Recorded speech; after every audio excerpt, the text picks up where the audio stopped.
Hello and welcome to a brand new Five Heart podcast live on a Thursday night on the Coordination social media platforms. You know us, you love us on YouTube, on Facebook, and X.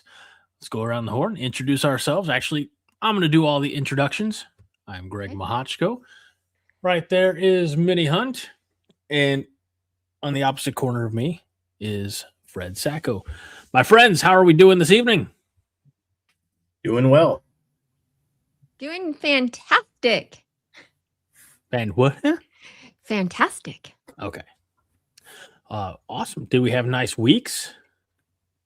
Yeah, I have. Yeah. Go ahead, Minnie. Fred, come on. It's more than, you had a fantastic week as well. So in our group chat, Fred shares his, a lot of his meals with us. I mean, not actually, like we're just pictures. We're not actually eating the food. No, I don't want anybody. But you eat well. And I have to say, you eat healthy for the most part. I do. I save my calories for alcohol. So, yeah, I ain't no dummy. No, we had a nice Greek festival at the church down the street. Went down there, got some gyros, and had an ouzo rita. So, ouzo, but a margarita. Really good. I've never had ouzo is kind of like a sambuca type of alcohol, Greek one. So, it's kind of like a little bit of a licorice-y consistency to it. And yeah, it was a nice little trip, and now we're home. I love licorice. I think I'd probably like that. Fred, are you wearing one of the rare man-killing mastodon shirts? I am. Fantastic. It's extinct, you know. Yes. Used to be available on the Coordination site, which is, I mean, I don't think the store is still there anymore. Or if it is, it's we need to bring it back. I think there's some very limited stuff, but that was months ago, and it was very, very stripped down. Like anything that was close to Husker related was just gone because of the license stuff, I think. Yeah. Minnie, where's your official and or unofficial Husker gear this evening? I knew I was going to get called out. Almost kind of wearing Oklahoma red, actually. That I knew somebody was going to say that. Oh my gosh. Yeah, I'm wearing proper red right here. Here's the thing. This is called like a little watered down Kool-Aid. That's what this color is. But why would we want to water down the Kool-Aid, Minnie? I'm just tempering myself. You know, my watered down Kool-Aid is like the level of your guys' regular Kool-Aid. I don't know if that's accurate. That's too much math for me to do at 9 o'clock on a Thursday. I'll trust you that's right. Trust me. Now's not the time for Steiner math. So, well, lots to cover in tonight's show, and we're going to start with what is unfortunately a topic that there was not time for Monday night. Monday when you and John were bringing back Monday Night Therapy, and it was on the to-do list, and it didn't get done. And that's okay because it allows the conversation to carry over to tonight. And that is the red and white scrimmage that the volleyball team hosted this past Sunday, Minnie. Yes, it does. And I appreciate that opening. The red and white scrimmage game, let's see, I think it went 3-1. Red team won. The biggest takeaways from the scrimmage was, of course, Danny Busboom Kelly, after the game, the head coach, she's like, the thing about when you have a scrimmage against your own team, it's wonderful because you get to do different players together that you wouldn't normally do. But she said that if one team is doing really well in one area, then that means the other team's not doing as well. So it's kind of like, you want them both to do well. But one thing that shined throughout the entire scrimmage was defense. And also, one of our favorite players, Andi Jackson, she had 2 aces, but so did Lainey Choboy. And Andi Jackson, she developed a new serve for herself during the summer. It's the jump serve, and so that's really exciting that she got 2 aces on that. And it was, I often think about this in terms of like the spring game, which would be if let's go back to like the traditional red versus white spring game, when I don't know, they kind of just do a split squad and it's less of a, like the coaches aren't walking on the field, in the backfield. It's more of an actual scrimmage. If one team, is just, let's say the offense is just dominating and they're putting up, 28 points or something like that. Are they that good and we're excited, or are we down on the defense, or, vice versa? If they don't score, if they struggle, is the defense that good? So it's tough, I think, in a scrimmage setting to really gauge how good your team is or bad, Fred. I think you just mainly get an idea of standout individual performers, football, volleyball, any of it. It's the same deal. Long ago when Bobby Newcomb was the quarterback for the one spring game and he was so good on the red squad, they put him over on the white squad at the half and he scored a bunch more. So it's like both, the offense and defense are kind of push-pull. Like you said, which is better? You don't really know. Turned into John. But it's just more of the actual teamwork and execution. And then if people really flash, out there as far as kicking ass, doing a certain thing, she had a couple aces. So that's a good thing. If one person just stinking it up, but yeah, overall, you don't get a gauge on the team, but more the individuals and potential. No, and I've never viewed it as such. Like I've always looked at it as the sum, and not the individual parts. So that actually is a great point, Fred, about outstanding individual performances in the scope of the team game, and who could potentially have a breakout opportunity, because who's going to get more opportunities in practices going forward, who's going to get more playing time based on what the coaches see in the scrimmage. Minnie? The thing is that we already know our team is fantastic. They're ranked number 1. But, we've always had a great back row. That's never been a problem. It was wonderful to see the middles shine, and especially the newcomer middles, because, like I said, Andi Jackson, she could be leaving after this season. And there's 2 freshmen that just joined us in July, and they're already making headway. Minnie and Keely, I think is her name. Minnie Ogbechi? Yeah. We'll have to get easy for you to say pronunciation on that. Yeah. And then was the other one you said Keone? Mm-hmm. Okay. Yeah. And again, that's the nice thing about Nebraska volleyball, right? Is that they are such a top dog that they are able to attract some of the best talent in the country. So it's an embarrassment of riches. So it's wonderful because for a scrimmage game, it was sold out. Over 10,000 people were there.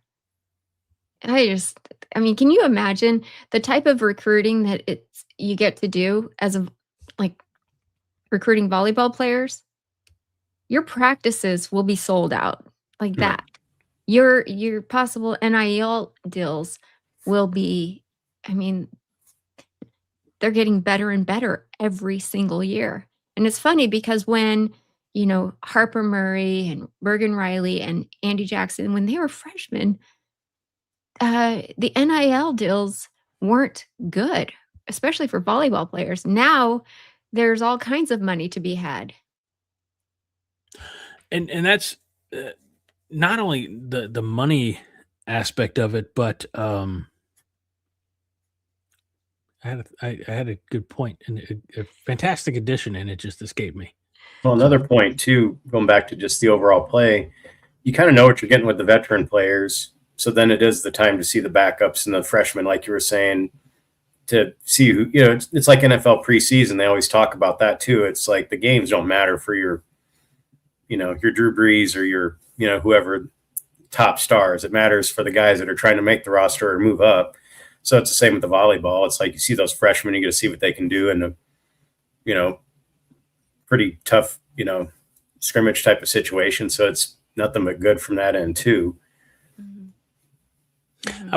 My point was, and unfortunately it's escaped me, but it was piggybacking on the idea of the recruiting side and the advantages, even not even considering the nil aspect of it. So I apologize. It was a good addendum to what Minnie was saying. So I apologize to you, Minnie. I apologize to everybody. I've let you all down. We're just talking about the overall support and how that would draw people in, because you're going to have 10,000 people to watch a scrimmage. I mean, it's the same as we would talk about the spring game and 60,000 plus. There it is. No, it just came back to me. The support, it from overall tickets, the fact that Nebraska volleyball is one of the few female, women's athletic programs that is actually, that actually generates revenue. Like back in the day in the Pat Summitt era, like you could say Tennessee basketball, and then probably UConn women's basketball. But there are few like in the black women's collegiate athletic programs, and Nebraska volleyball is one of those few. Yeah. And so is Texas. They're going to be renewing that rivalry coming up soon. But we don't. That's one of the things about this volleyball season that's really interesting, is that they have the opportunity to have some really great road games. We mentioned before they're playing at Jerry World. They're playing in Las Vegas at heck, I went there. What's that? What's the place called where where we played our bowl game? That Star, the Allegiant Dome or whatever they call it, where the Raiders play. Dome. Yeah. Yep. Well, they're playing at T-Mobile Arena is where they're playing in Vegas. T-Mobile? They're playing at the arena, not at the stadium. Oh, okay. Well, isn't that connected to Mandalay Bay? I don't know. I've never been to Vegas. I think there's some connection to Mandalay Bay. I've heard that mentioned. That's correct. Yeah, they're all in that same vicinity. Very cool. Well, I'm excited for this volleyball season, especially somebody mentioned, I bet mostly men are volleyball fans. Watch the volley. Guys, girls love it too. Here's the problem. That's your boy. Oh, hey, that's your boy who said that. Oh, it's set okay. him straight. Hey, it's okay to admit that men like it, but also women do. And the thing is that we're rooting for women to do well. I think it's really awesome, and it shows what our daughters, what's possible. So, plus it's just fun to watch. I don't have any daughters. No.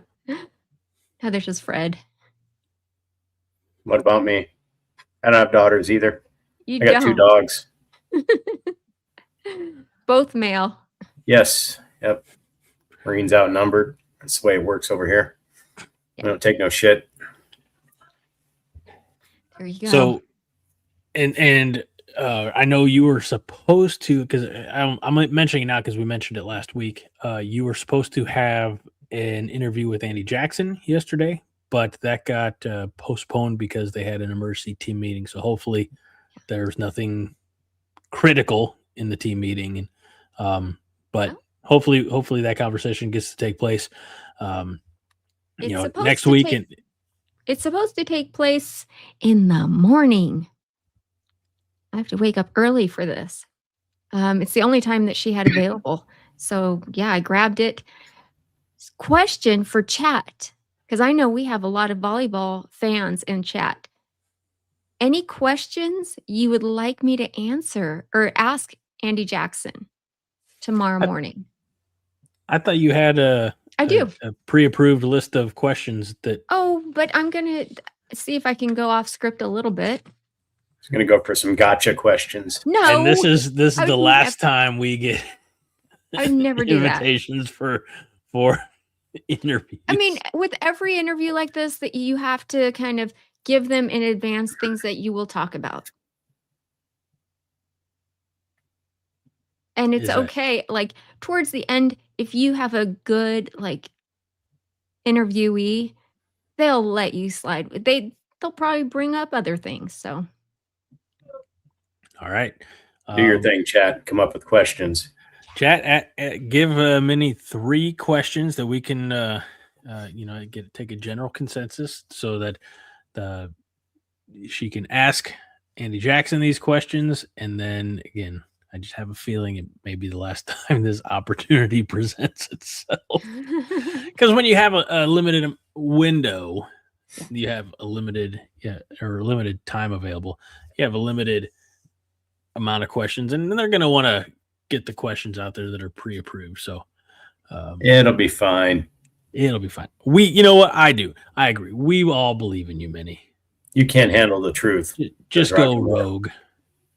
I'm not going to go rogue.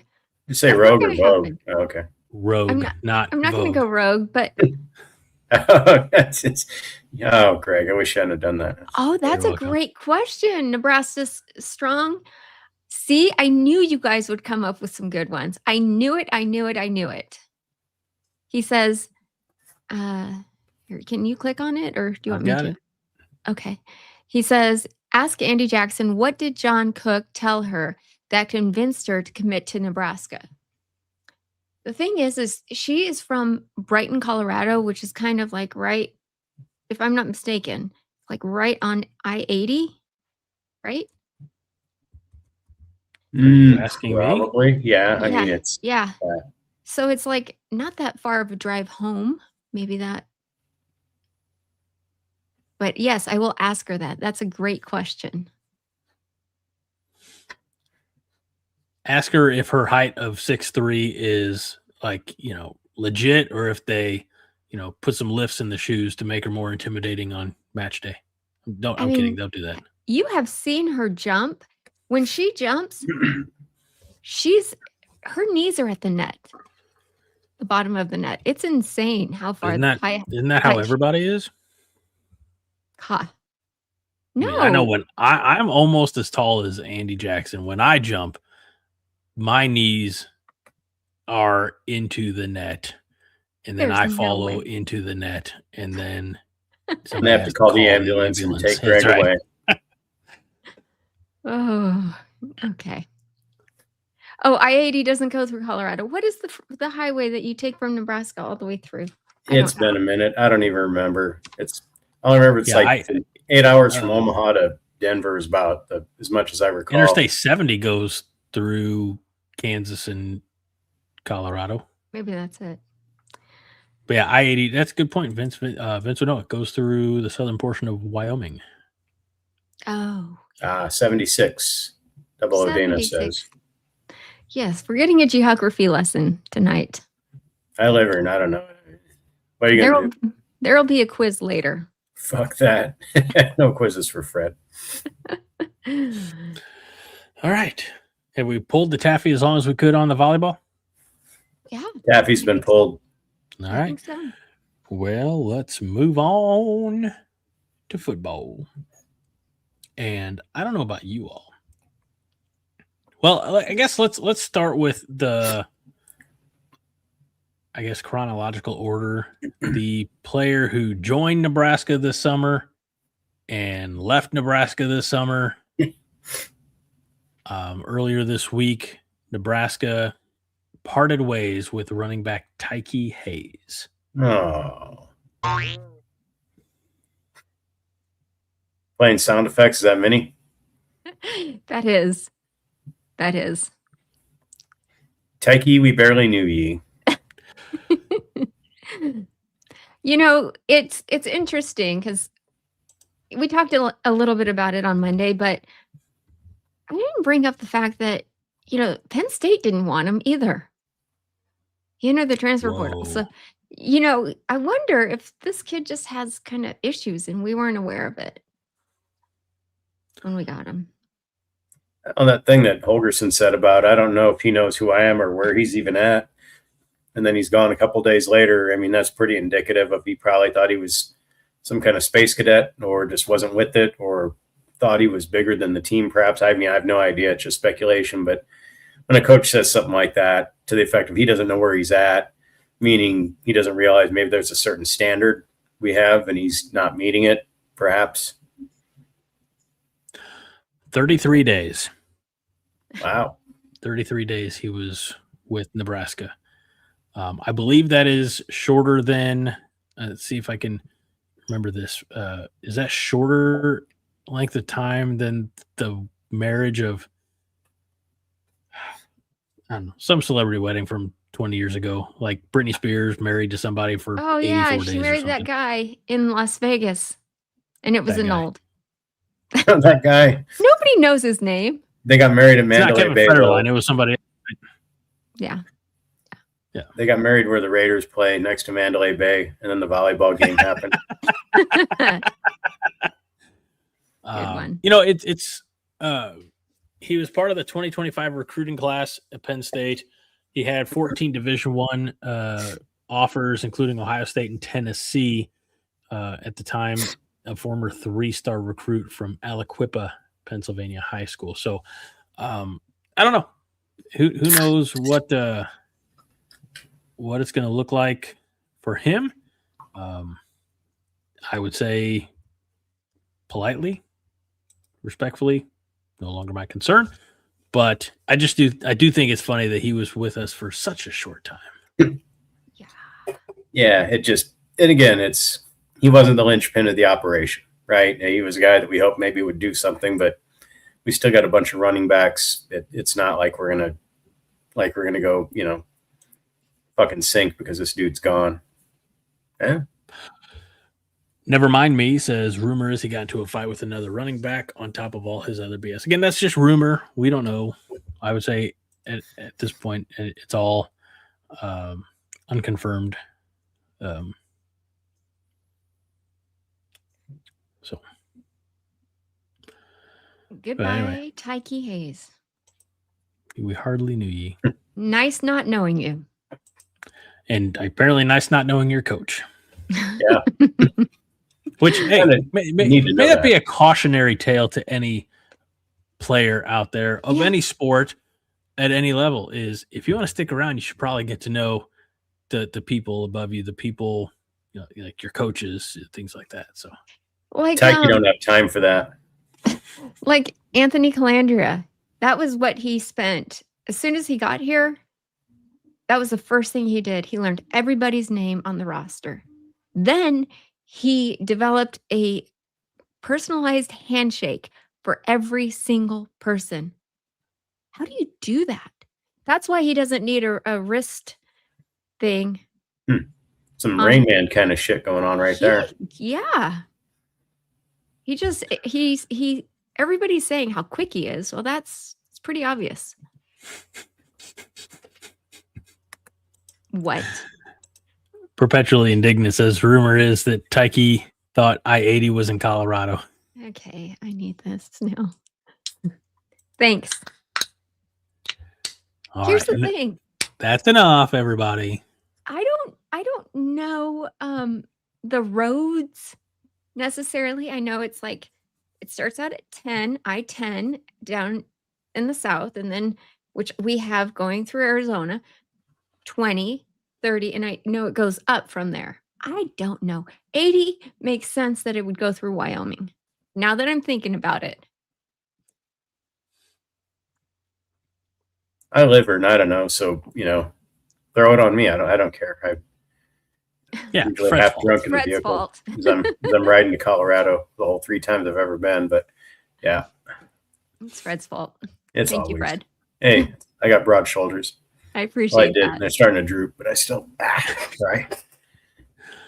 All right, so after Tyke, let's move on from the player who's not with us anymore, and how about we talk about let's start with the quarterbacks, because there was a quote from Dana Holgerson and I believe this came from a press conference, but he said, "That's a healthy quarterback room. What other quarterback room in the country has 3 kids that have Power 4 starting experience? It's just very healthy." Of course, talking about QB1 TJ Lateef, QB2 Anthony Calandria, QB3 Danny Dimes, Danny Kalen. So I hadn't really thought of Nebraska's quarterback room in that way, but yeah, 3 quarterbacks all with some Power 4 experience is rare. It's just rare. It's rare, and it set the world on fire, but still it's experience nonetheless. Kalen played at Virginia. TJ had his games, and Calandria had his, time as well. So it's like, and Kalen was also one of those Elite 11 guys. We recruited him. He left, came back. The fact that he wanted to come back really shows something like that he wants to be here for now. That's a good thing. Thought on that. Same Fred. with Lateef. Lateef wants to be here too and wants to compete. I think what Fred was saying, that he left and then he came back. I think perhaps Matt Rule suggested that to give him a leg up. If you go to a lesser school, lesser conference, and get that experience there, right? If they're going to play you, it gives you more opportunity when you come back to Nebraska to actually get some play time.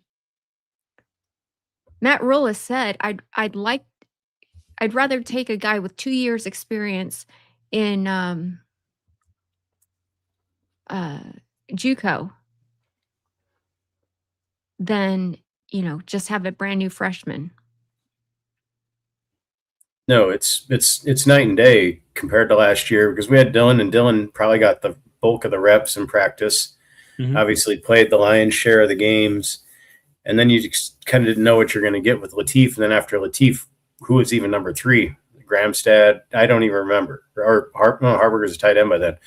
So last year, you're kind of just, waiting for the other shoe to drop. Dylan gets hurt. Whereas this year, we don't want anybody to get hurt, obviously, but it's not as scary because we got 3 guys now instead of like 1 and an unknown, so it's much better.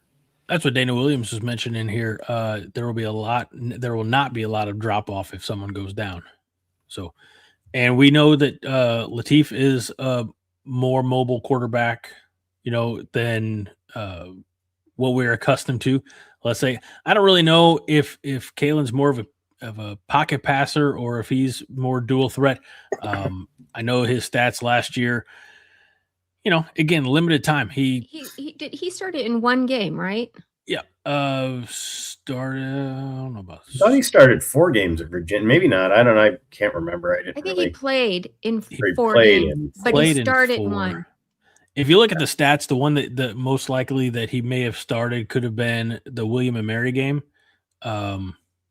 He had an interception in that game. He had a touchdown against Stanford in a win in that, but that was one pass or one completion on 1 attempt. So it was, high mark there. His most activity he saw was against Wake Forest in a 16-9 losing effort. But on the season, he was a 57.7% completion percentage, 339 yards, 1 touchdown, 1 interception, took 2 sacks, was 30 of 52 overall. Look, I believe that we have a better offensive line this year than probably Virginia had. If it gets to that point, I'm excited to see what Danny Dimes can do back in his home state. Remember, he's an Elkhorn boy in the Scarlet and Cream. Yeah, last year Lateef had no starting experience, right? Until he was thrust into action. So it's like we had nothing behind that. So now we got 3 guys that have played quite a bit, in Calandria's case. So again, it's a strength. I'm not saying we got Montana, Young, and Bono out there, but it's a good group. It's better than we've had 3 deep in a long time. I just think back, I can't even remember half the quarterbacks we've had. Somebody had a tier list of Nebraska quarterbacks since 2000, and they had like the top tier, and then they're like the holy shit, like you don't know what they're going to do, and then why are they even here? And it just had their pictures, and I sent it to my friends, and I was like, I couldn't tell you half these fuckers, like I really couldn't, and I thought I was a fan. But I'd be curious for that because Joe Gans has got to be in the top tier. He was up there. Yeah, I'll find it and I'll send it to you guys. It was pretty good. Yeah. You mentioned that TJ Lateef, obviously he started the last 3 games? Basically 4 because the bowl game, right? Because it was right. Yeah. He was running for his life behind our offensive line. Outside of the UCLA game, which we handled business against UCLA because UCLA was dog shit last year. Yeah. Mm-hmm.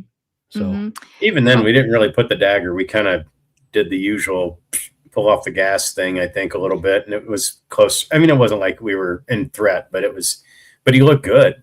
I mean, I thought we were in fine shape, but then those other 2 teams, far, far better defense. Yeah, and you realized, oh yeah, he's a true freshman. But the thing is he's learning with Anthony Calandria, and the fact that he got the feeling of getting out of the pocket, rolling out, and trying to still keep a play alive, that is what Anthony Calandria is great at. So I can't wait to see TJ after this season, or even in this season. I think it would be really fun to watch him. Yeah, I can't wait. Yeah, Nebraska's strong. I didn't think about going all the way back to 2000, but he's not wrong. Eric Crouch, Heisman Trophy winner, hard to not have him in the top tier. So I mean, I think the whole point of much of the offseason, some of us, I'm not going to say who, as I look to the chat, some of you in the chat, we've been very skewed negative. Yeah. And I think tonight we have the opportunity to really pull some positives out of some of the press conferences, out of some of the fall camp, because look, we are, if I do the math, hold on, let me take off a shoe, 16 days away from Nebraska football. That's incredible. I can't even believe it. It seemed like it was 40 days away, and then just boom, now we're 16. 20. Yeah. Was it 40 days? Was it 40 days ago away 24 days ago, Fred? Yeah, it was 40 days ago. No, I remember somebody said it was 40 days away, and I was like, wow, that's close. Then I lost track of time. Now we're 16 days. So it's going to be here before we know it. And then you want to know how many days it's going to be next Thursday when we do the show? Stop it. I don't, The thing is that when we're actually in season, it always we have to remind ourselves to cherish it so much, because the off season is so long, especially when they don't give press conferences every week.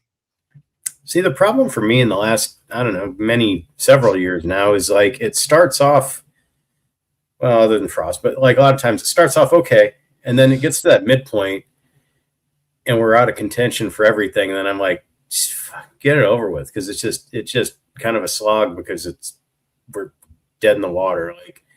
I want to see us having a chance to compete for something for longer than fucking October. It's my biggest thing.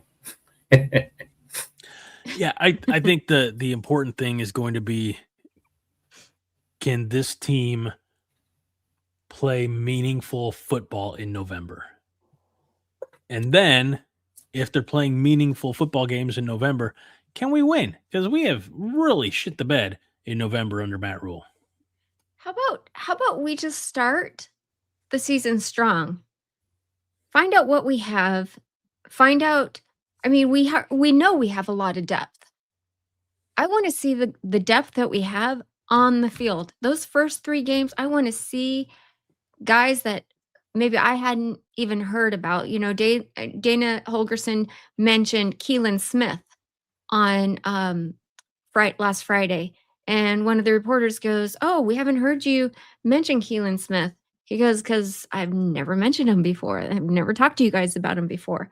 So I want to know players like that. I want to see the players. And, I also want to see the players that were meant to do something huge. Ja'Cory Barney Jr., that kid, he has tons of experience. He has tons of speed. Dana Holgerson said the number one thing he has to work on is his route runs because he's smaller, but he's fast. He can get knocked off of his route runs kind of easily. So they're working on that, and they're finding out, what I just want to see him succeed because I know he can. Well, I want to see us take care of business in those first 3 games so we can get some actual solid time in for the depth, for the backup, especially on both lines, because we're saying we're too deep or play 7 guys, whatever, blah, blah, blah. But it's we'll like, get there, Fred, don't you worry. I know, but I'm just saying, I want to see that. I want to see us at least those 3 games kind of get some dudes some time so they can get that experience, because they're going to need it. We're going to need them come October, November. Yeah, and I agree to an extent. Oh my gosh. I also think that we had a little bit of benefit. I almost want to say it's an anomaly when we go back to last year in the Akron game when we won 68-0. We were able to work in depth midway through the third quarter. I would like a game like that, but I'm also I want, when we talk about Ohio, Bowling Green, and North Dakota, I want, when we go to our 2s and 3s, I want them to be able to execute at the same level so that every game is a blowout. If we're, as we'll get into, as Holgerson said, just regarding the quarterbacks, if our quarterback competition is that stiff, then they should be almost interchangeable. And so if you have proper game managers, I don't want to see a big drop off from 1 to 2 or 2 to 3. And it's going to be the same as we're going to talk about with offensive and defensive lines.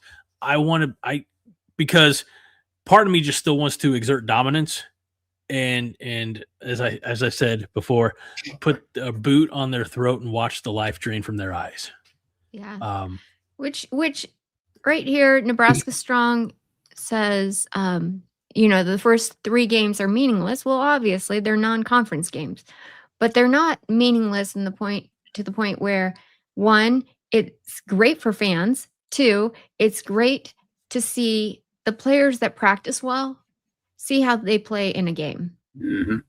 I think they're not meaningless anyways. I mean, we need to win them. And if we struggle to win any of those 3, then, alarms are going off. So there's nothing meaningless about it. Like you said, we need to get the other guys time to play. So they're all important, They are. Well, we spent some time talking about the quarterbacks. Let's talk about those individuals, that position group that is going to be protecting them, because Jeep Wade had some interesting comments in his press conference this week. Minnie? Jeep Wade. I mean, he did, but not really. It was one of the shortest press conferences ever. I don't even know if it lasted 5 minutes. I'm not even kidding. Brevity is the soul of wit. Thank you, Greg. True dat. Okay, here's what Coach Rule said to the assistant coaches. He said, during camp, I want fundamentals, tough, and go grind them. So he wants everyone to play, and that's why we're seeing a lot of depth developed. And some questions were asked about who kind of stood out. Of course, he talked about Pritchett, but here's a name you guys will be happy to hear, maybe. Gunnar Gatula. Mm-hmm. Yeah, he's in the depth now. How about Gibson Pyle? How tall is he related to Pyle? Gomer Pyle? No. How tall is he, Greg? I have to look that up, honestly. Well, here's the thing. We probably don't remember Gibson Pyle because he was injured. No. I don't remember a handful of the names that have come up. A lot of people have been injured, and I'd forgotten about them, and now they're heels Gibson and back. Pyle, 6'5", 310 from Houston, Texas. Ah, Yeah. And the other thing that he talked about was the running backs. He was asked about what the relationship is like for the offensive line with the running backs, and he goes, "Man, those guys play with a chip on their shoulder." I have to do his voice deep because that's how he talks. But he's from Georgia, so it's actually a cute accent. Oh gosh. Nelson, Mosey, Jamal, even Genatone was out there. There you go. Jeep sounds like he's slow in Minnie's interpretation. Taters. That's okay. French fried potatoes and mustard, biscuits and mustard. Kaiser blade. I think it's like I want to go back a little bit and talk about Gunner, because Gunner is, he's changed positions. He was right guard, and now he's working his way into a possible starting spot at right tackle. Those are two very different positions. So kudos to him for being humble enough to make the change, and also the ability to adapt and thrive at that possibility. Because again, we went hunting for big bodies in the transfer portal. So I like the fact that he's in there competing and working his way into a possible starting spot by the time that September 4th gets here. Yeah. 4th, 5th, whatever, the Ohio game. Oh, Vince has said he was a tackle. I thought he switched. Maybe. No, he's still tackle, I think, because the guards are kind of set. But I think and then the other tackle is going to be that Tree, right? Most likely, it's going to be Tree and Pritchett are the tackles, I think. Yes. And Bafenga's a guard. But Black's you're right. a guard, and Jenkins. You're right in the fact that that was another thing Jeep Wade said, and I'll spare you guys the accent. He said that they're trying guys at different positions. So even Gunnar Gatula has played center. Well, the thing is, potentially he could slot back into guard if we absolutely needed it. And that's kind of a nice thing, too, if you got a Swiss Army knife type of a player that can do that. And we've had that before. We've flip-flop guys a guard, guys a center, guys a guard, guys guard, guys a tackle. And just the depth of the O-line is always a concern for me. So hopefully he'll be ready to go and he's all healed up and, he can spell some of those guys if he's not starting. Gunner, I mean. And let's see, speaking of Justin Evans, he was put on the preseason second team All-American list. So again, kind of rarefied air. He's listed as which is funny because he's listed as the number one center, but he's on the second team. So those things are always just one of these things just doesn't belong here.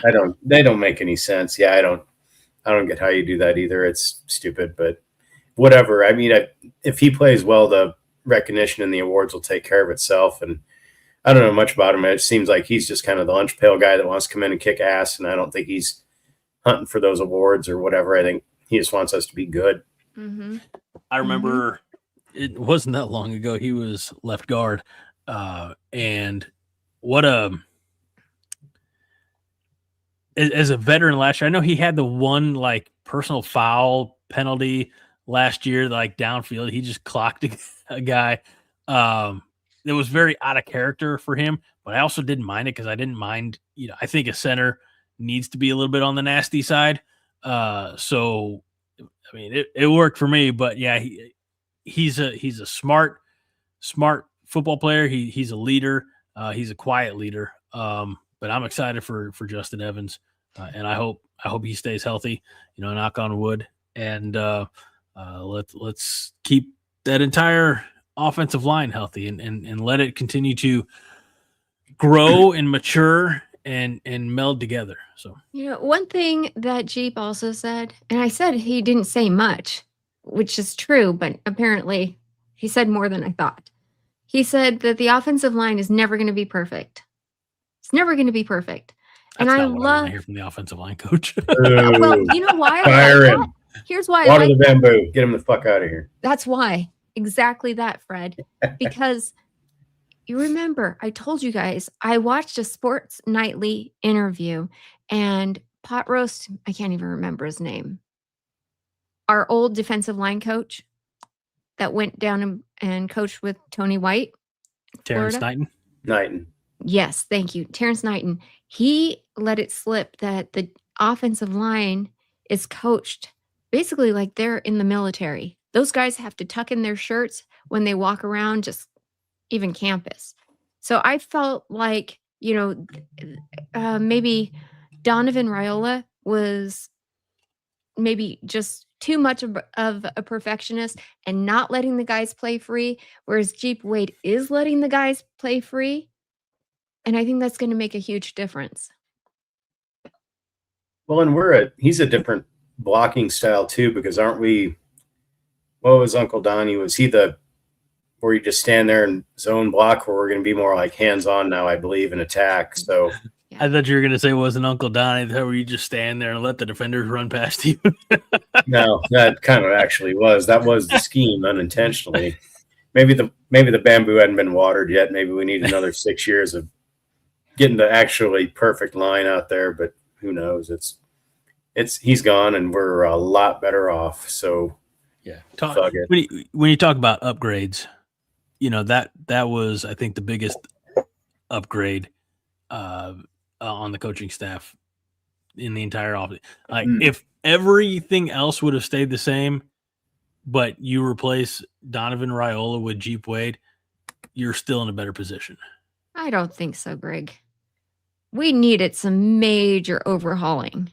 Oh, I'm not. Defense? Think of defense. Sure, I'm not disagreeing on that, but getting Donovan Raiola out.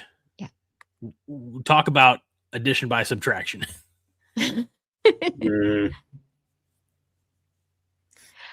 Okay. Well, let's see. After Jeep Wade, we had Corey Brown, or maybe Corey Brown was before him. I can't remember. But we had the defensive line coach. And boy, did he have a lot to say, because these are my notes from Corey Brown. Corey sent them to you personally? Sweet. So I didn't have very many notes on Jeep Wade, but I do on Corey Brown. What did Corey have to say? That dude, he looks like he could still wreak havoc on the D line. Number one, he is gigantic. Where do we get guys like him? That's what I want to know. Just big refrigerator guys. But they need to be able to move, because that's what they're actually working on. They did not learn this last season. Do you remember Cam Lenhart had a club on his hand for most of the season? Didn't Shavers have one too for a minute? Yes. Conversely, Dylan had 2 club feet, so a lot of clubs out there. Anyways. Well, they're doing attack react. That is the theme of this defensive line. Attack react. Attack mode up front and heavy-handed. And I had no idea what heavy-handed meant. But heavy-handed refers to their grip strength, because their hand placement is huge. And the other thing is, remember, Fred, there's going to be a quiz later. Thumbs up. Why do you want thumbs up? So they don't get pushed back. Means people like you. So we learned that. No, I get it. Yeah. They want to, they don't want to stay on blocks. He said something that I loved. He said, the faster you can get on blocks, so that's what he means by attack, the faster you can get off blocks and then react, So I love that. Some of the defensive guys that I know that we're talking about on defensive ends, we have Lenhart, Nuarney, Jones, Paychak, and somewhere in there will be Willis McGahee, The fifth. third. But we got to hear from Jashir Whittingham. Are we sure? I've lost track of how many McGahees be there the are. fifth. It's possible. I don't know. It might be the fifth. You might Maybe be he just right. plays the fifth. Who knows? Who is he, Dr. Fauci? I can't remember. I know he had a number after his name on his. Well, the fourth. I'm sorry, it's the fourth. Split the difference. There you go. Riley Van Poppel, Stoudemire, and Tyson Terry, defensive lineman. Tyson Terry is who I'm excited to see. Yeah. Well, all these guys. And then we have Dwayne McDougal also. That's, came over. He's a secondary guy. I'm just really, this is what I'm talking about. All these guys, all these names that they're willing to talk about. I want to see a rotation. And we're supposed to have 8 guys rotating on the defensive line and 6 guys rotating on the offensive line. Per the information that we have in the title of the show, it was 8 offensive line and 6 defensive line. Yeah. But you just said it the other way. So I just want to make sure. Yeah, it doesn't matter. So I have to go in middle of the show and rename the show.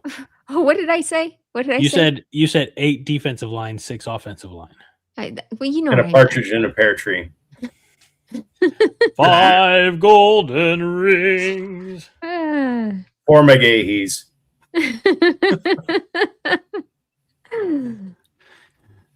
Well, the thing I like about that D-line depth is I'd forgotten about Tyson Terry, which shocks me because he was a wrestler. And, obviously I'm a fan of any lineman who's a wrestler. And for people that don't know, when he won his 4th state championship, he won it with, to quote Kurt Angle, a torn freaking ACL. Oof. So you're going to wrestle at that level and win a championship with a torn ACL. So that's A, he's tough as nails.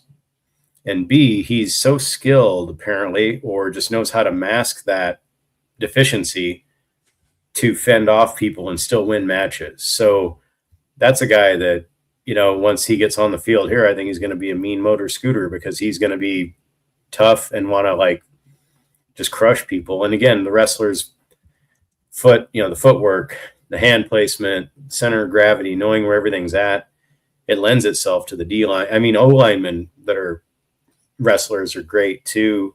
I think Knack might have been one if I'm thinking about it, but Terry was a different level of wrestler. But yeah, if he comes back healthy, that's great. I totally spaced on him. I totally spaced on that Dylan Berryman kid who's 6'2", 350, and he's a freshman. So that's a true 350. It's not like we're bulking that kid up.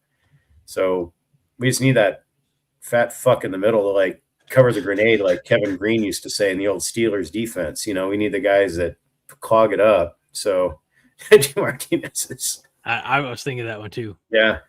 Sorry. And a runner-up Vegas Bowl ring.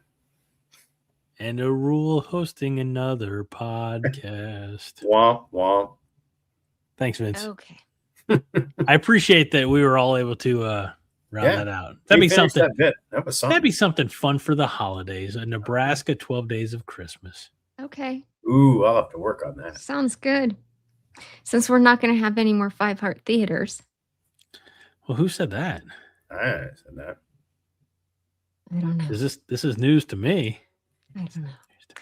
But we do have something fun planned for tonight. We do? We do? Shit. Surprise.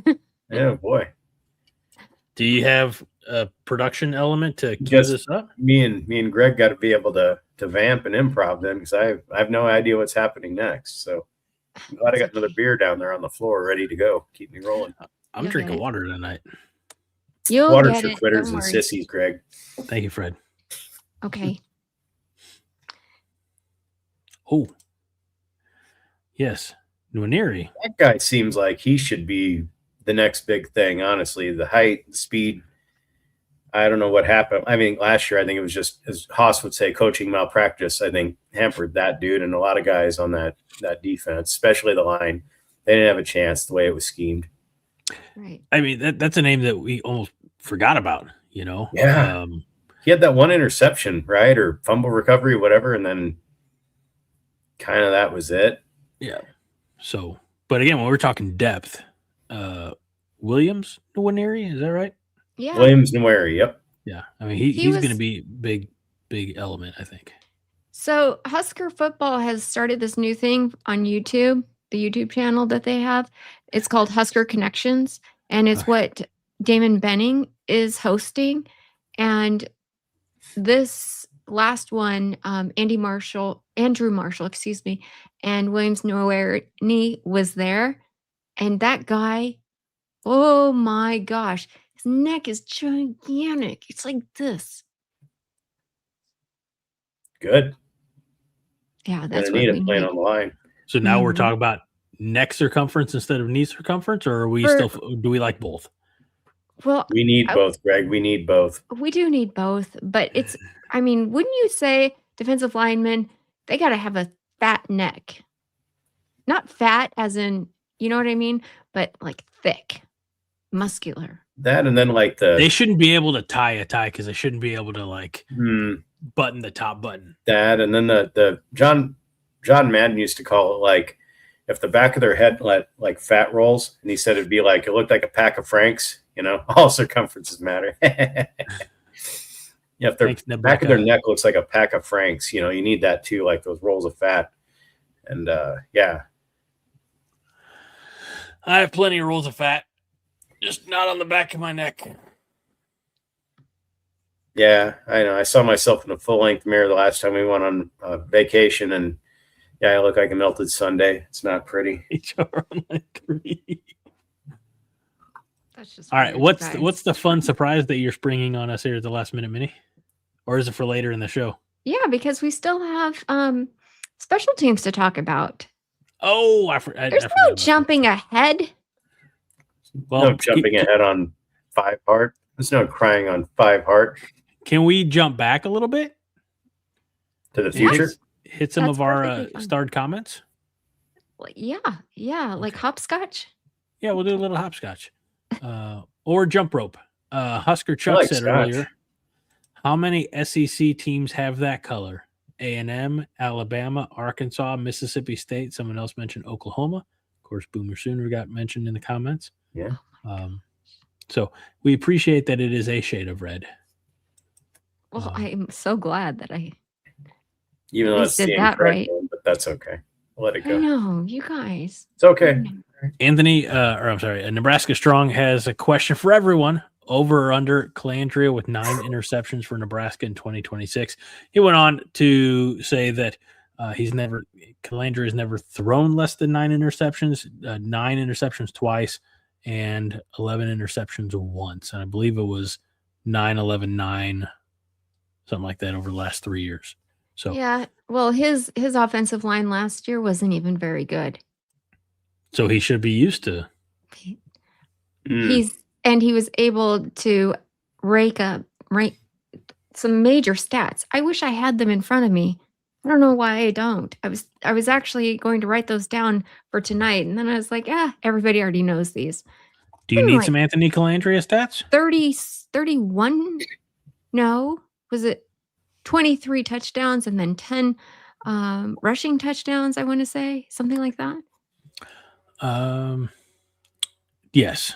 Last year, 23 and 10 with 9 interceptions. He threw for, let's say, 3,400 yards, rushed for another 650 yards. He was a 65.9% completion percentage.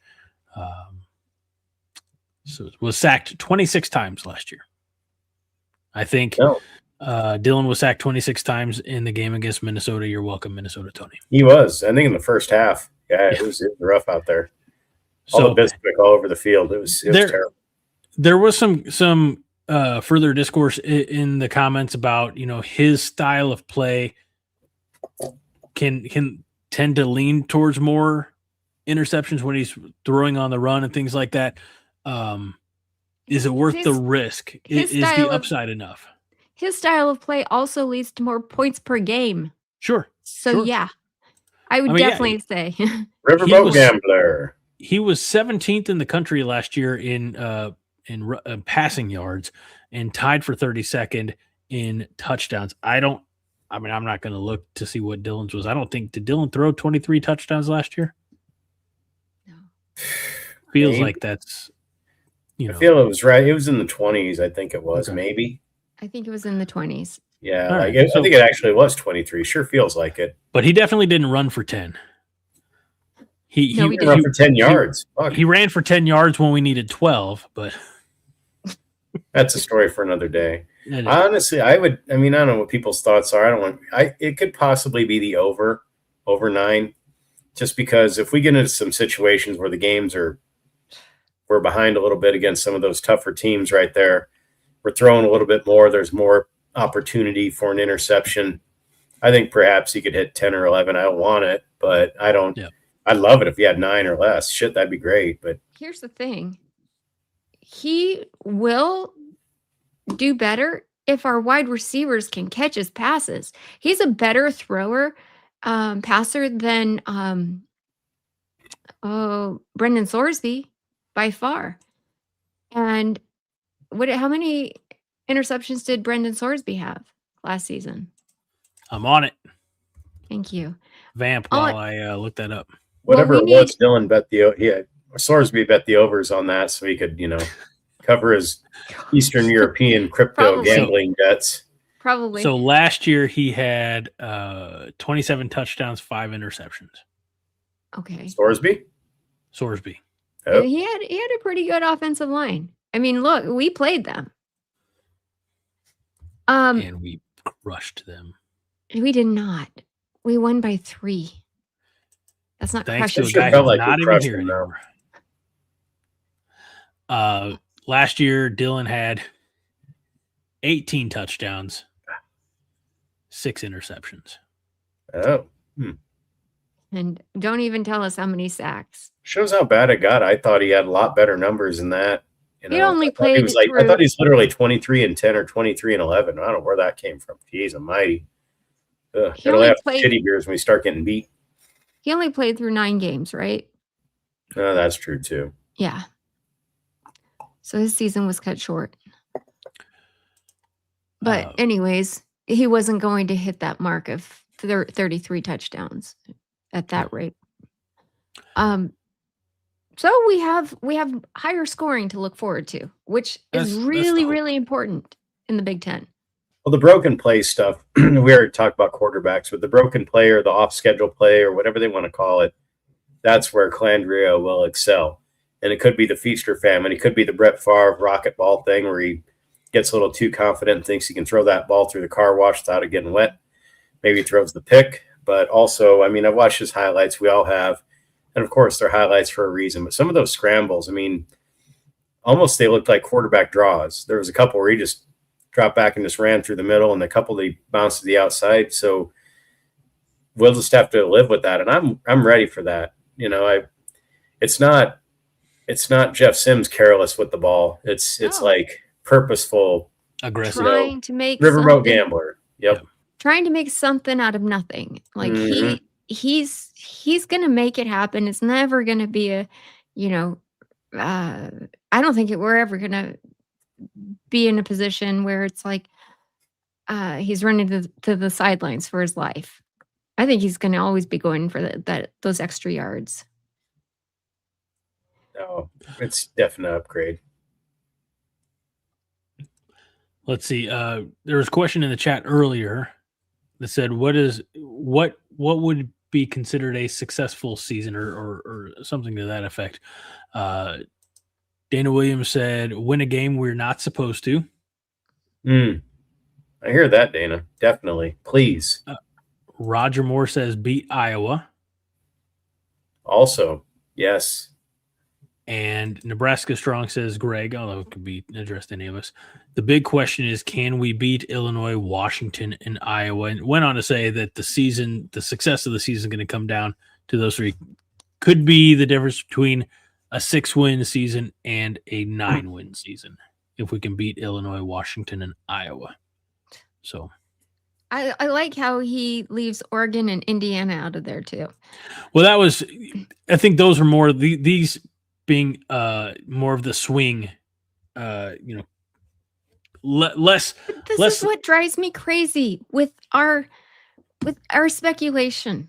I hate it because why would you want to put that out there in the world, in the Husker world? Be more like Greg. Nobody's ever said that. 12-0. 12-0. Optimism of a child. Just because Childish wonder. Kurt Signetti said that his team is going to be better than they were last year, Yuns. That doesn't mean anything. Doesn't mean we can't be competitive and maybe stomp on them. Who knows? On Xbox, maybe. No. That's all I want for this season. I want us to be competitive in every single game. I want us to win every single game. If we're competitive in every game, and we're playing in the second half like we should, I'll be so happy. You know who also is competitive in every game? The best 3 and 9 ever. I knew it. With all of our losses by 7 points or less. I feel better about it with this team. We're not going to go 3 and 9, obviously, but if we're competitive every game, that's great. But this is also a thing. I've been tired of hearing it, saying it since fucking forever. Just hope to be competitive. That's not how it used to be. And that's why it's just, quite frankly, sad anymore to watch. We're like, we just hope we're in every game. Like, there was a time when that wasn't even a thing. I understand the character has to probably give off some air of I don't want to say credibility, but how are you going to be a former black shirt and then just be like, no, we're not beating Indiana, Oregon, or Ohio State? Where's the faith? I saw the post that That's kind of bold for him. Usually he's a lot. I saw what he was talking about.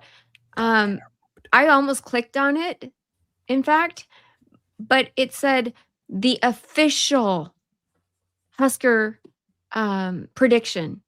And then, it says after that, Adam Carricker, official Husker prediction. Who the hell cares?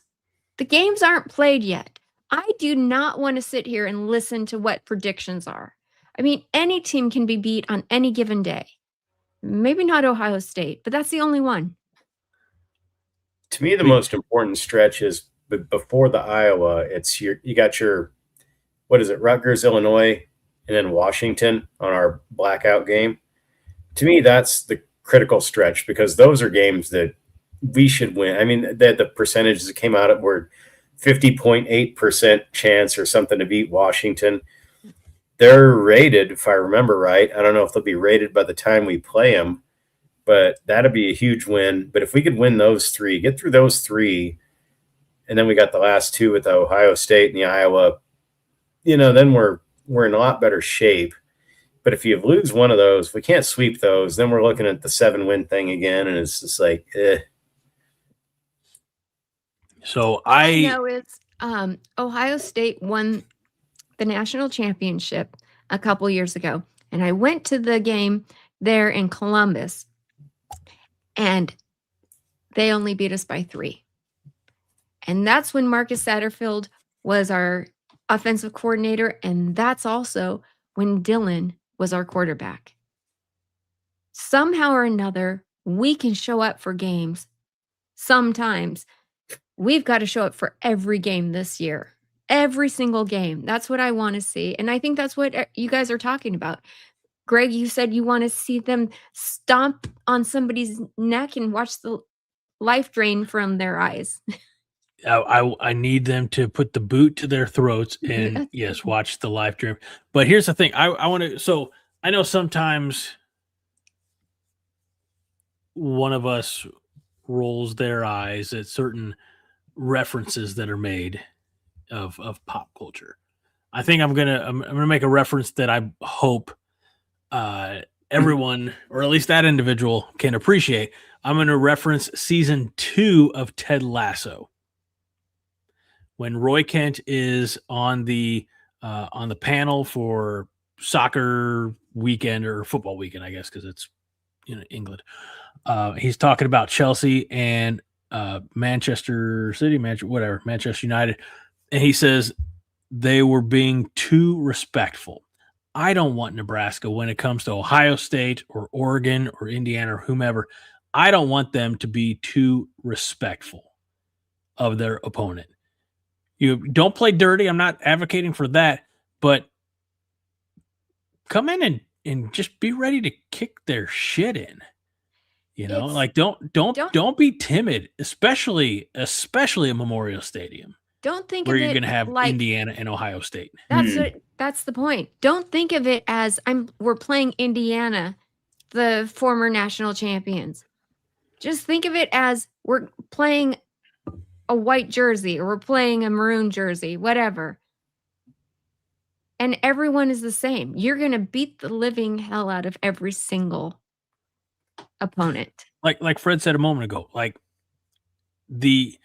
and that's why it pisses me off when even the great Adam Carricker says, no, these games are losses. Bullshit. We're not playing that national championship team. This Nebraska team has never taken the field. The teams that were scheduled to play in 2026, they have never taken the field yet. Obviously, by the time we get to conference play, yes, they will have taken the field. We'll have a better idea. But there is no reason to bow down to Ohio State, Oregon, Indiana, Iowa, Washington, whomever. I'm like Fred, I'm sick of the fact that we can't just go into the season and expect to win every game. This is even a conversation, and God bless, I wasn't even a fan at the time when Nebraska was, kicking ass and taking names. That's what I long to see is the Nebraska that is boring in the fourth quarter because we're up by 35 points. And I understand that college football's changed. There's more parity. Most teams are not getting blown out by 40 points on a weekly basis, or most teams aren't blowing other teams out by 40 points on a weekly basis. So I know, but I don't ever. And here's the thing. In 2 weeks, we're doing our season predictions. I don't ever want anybody to overanalyze and not go from the heart. When I make my season predictions, it's from the heart. Everybody knows that. And it's not going to be any different this year. I'm not saying that everybody has to do that. When we get to it, everybody's got to, choose their own path. But I can't ever imagine a scenario where I'm ever going to not pick Nebraska. And I'm eager for a time when the rest of the country, the rest of the college football world sees things through my eyes again. Roy Halou said this last year, I think, right at the end of the season. He was on Carricker's show, and he just said, if the team is worried about, we have the easy schedule this year or we have the tough schedule, he goes, it's already lost. Because he said even in his time here under Bo, they never went into a game that they didn't think they could win. And some of those teams are a little bit rickety, but 5 homers is all you need. But it's true. If we as fans look at it like that, we've done that since the Big 12, though, because there was the Big 12 run with the clapping the Minnie made it back. Well, she put on the right color. Oh, good. Oh, yeah, I didn't even notice. So it's like the Kool-Aid. I think this like back in the Big 12, we would always talk. It's like, we got the good schedule for these 2 years, and then we got the tough schedule. And as players, you shouldn't look at it. I don't know that the players do, but I think they're still in this mode where if we get to that 5-0, I mean, they should be confident, but they need to just not be afraid. And I don't think they're going to bow down to Illinois or Indiana. I don't think they're going to bow down to Oregon or any of those teams. I don't think that one bit.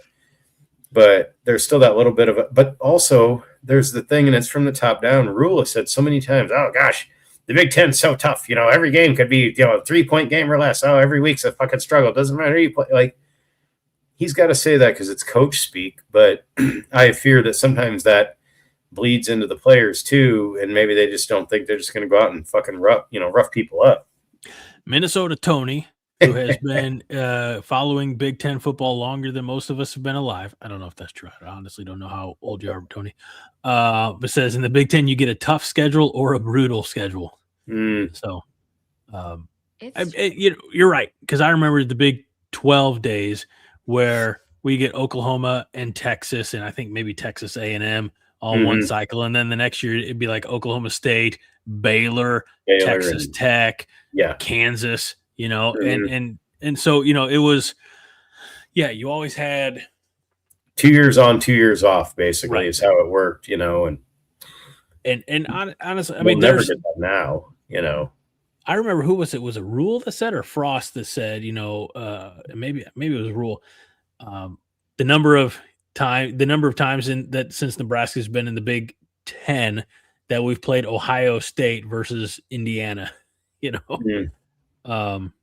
And then you have, by that same logic, the fact that Penn State has not played one particular team, like one, you know, upper echelon team. Maybe it was Ohio State, you know, like they've not seen each other in a number of years as well. So it's, we just never know how the damn schedule is going to be.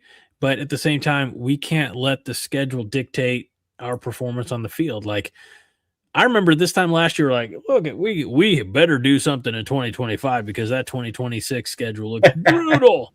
But as I said last week, as I've said already tonight, this is not the 2025 team or the 2024 team. We cannot predict future performance based on past results. You know, all we can do is say that you do it with your full chest, right?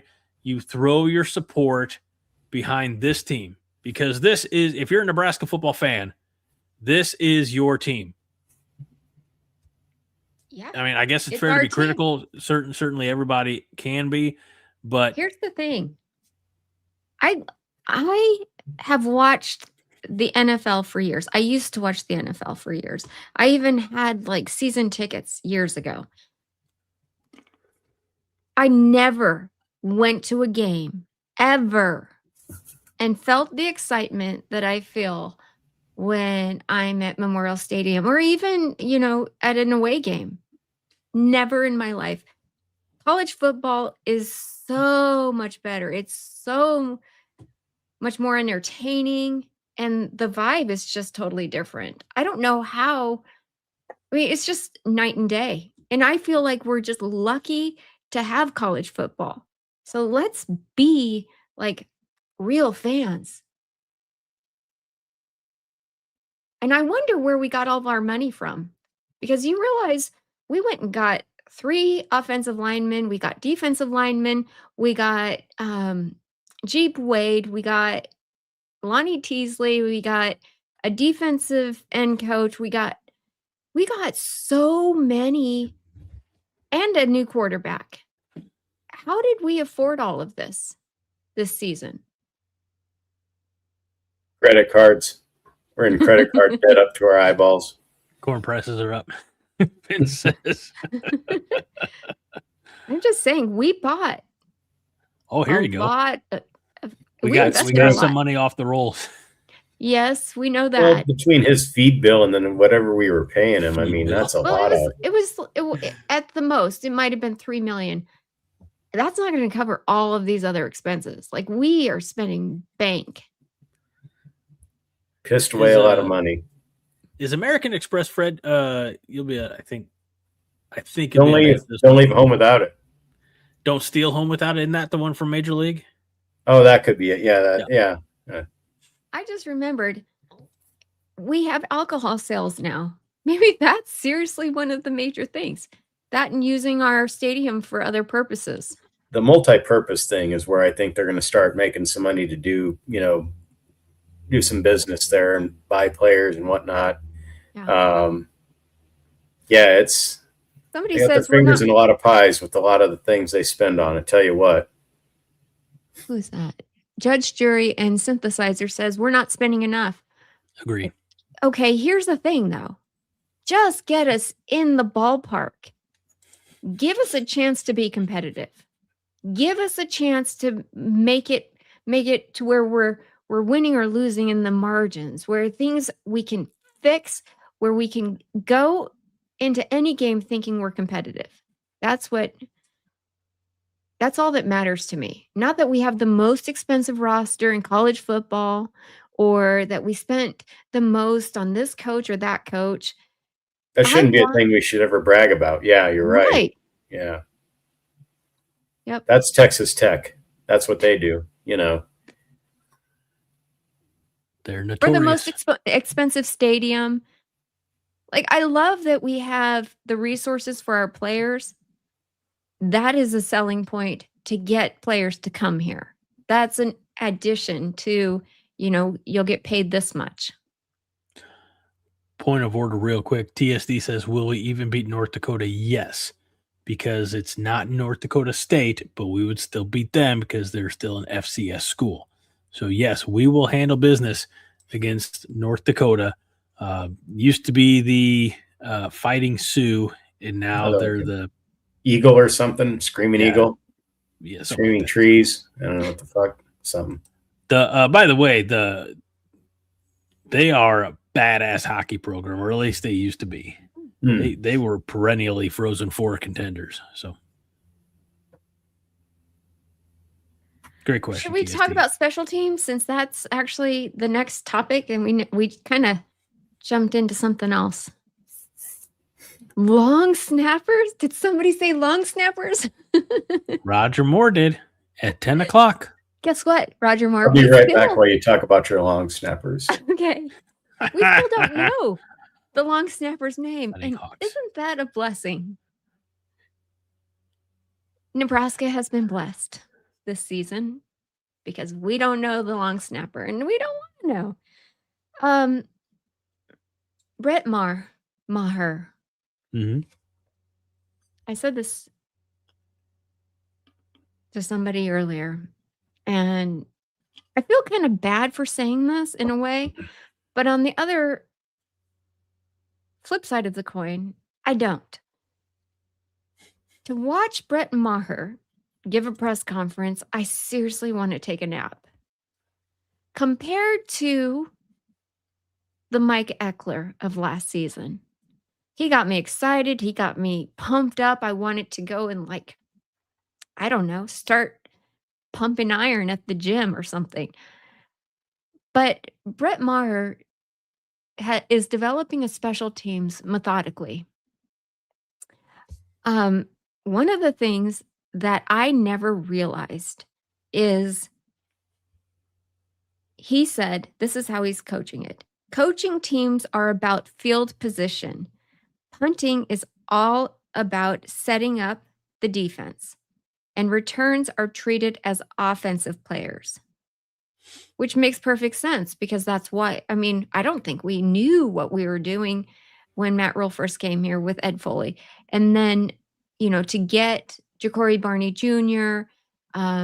To be our receiver for punts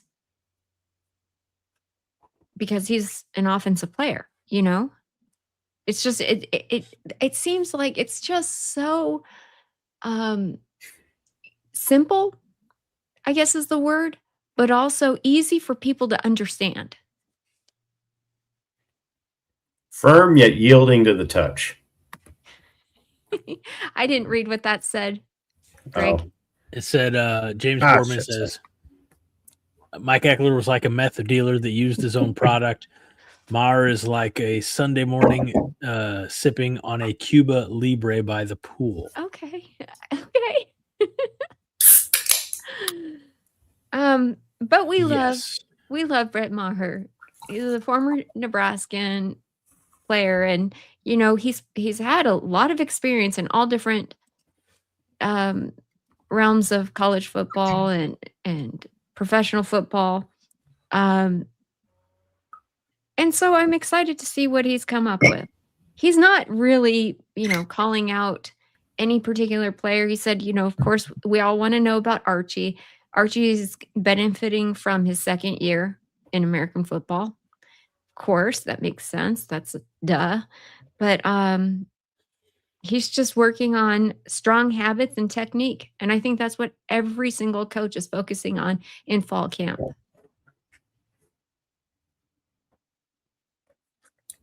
So I'm not as concerned about the special teams. I mean, we'll know real quick probably if it falls off or not. But if allegedly Maher and the other dudes are using the legendary Eckler scheme, if that's good enough, I mean, granted, is animatronics and things he does on the sideline and all that's pretty fun to watch. But if they can just coach measured special teams and not turn it into the Ed Foley bullshit, I'm good. I'm good with that.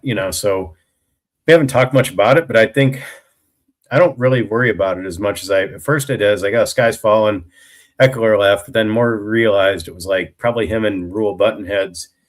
Then I heard or speculated or something that the bowl game was kind of like Eckler's audition to coach more of the defense like he wanted, and then he kind of failed that audition for the way ends and linebackers played. So I'm not really sweating it. Archie's good. We don't know the long snapper's name. That's good. Hopefully we never know the long snapper's name. So if we do, that means we're fucked. So yeah, I'm fine with not knowing that dude's name, and I'm fine with what we have. It's not a thing I'm really worried about out of all the other things you could think about on the team. Yeah, we're not worried about it because we did such an amazing job last season, and Brett Maher was on the coaching staff helping Mike Eckler then too, and he was critical in parts where we were at a certain stadium and the wind was blowing a certain way.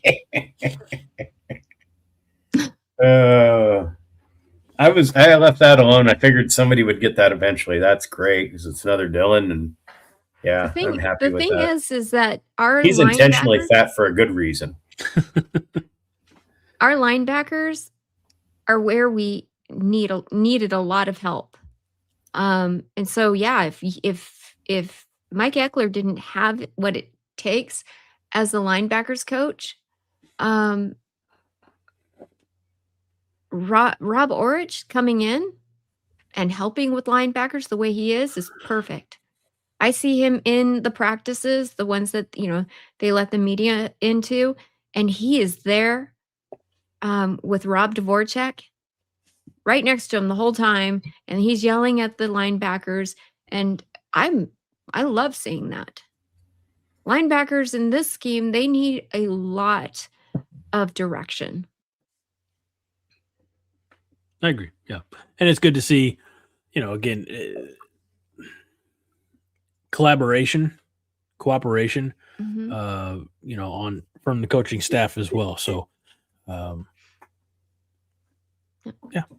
bring it on. Bring it. Bring it. Okay. Are you ready for my little surprise? I hope so. I broke out some gin, so I'm ready now. Okay. By the way, it's Kincaidor's Sideshow Spirits. Kinkaiders. Yep, Kincaidor Snosberry Gin. It's really good. Do the snosberries taste like snosberries? Oh, they taste like fucking snosberries, Greg. And it's super low proof. It's like I drank like a lot of it one time and it didn't even leave a dent. So yeah, I'm good. Anyway, I can't wait. What's this surprise? Okay, here's my only concern about this surprise. I worry that the image might be a little too small. But I would like to do a thing called Caption It. I'm picking out a picture from the Huskers football week and without a caption, and I want us to all go around and caption it. Okay, ready? I hope that it's big enough. Can you see it? Mm-hmm. Oh,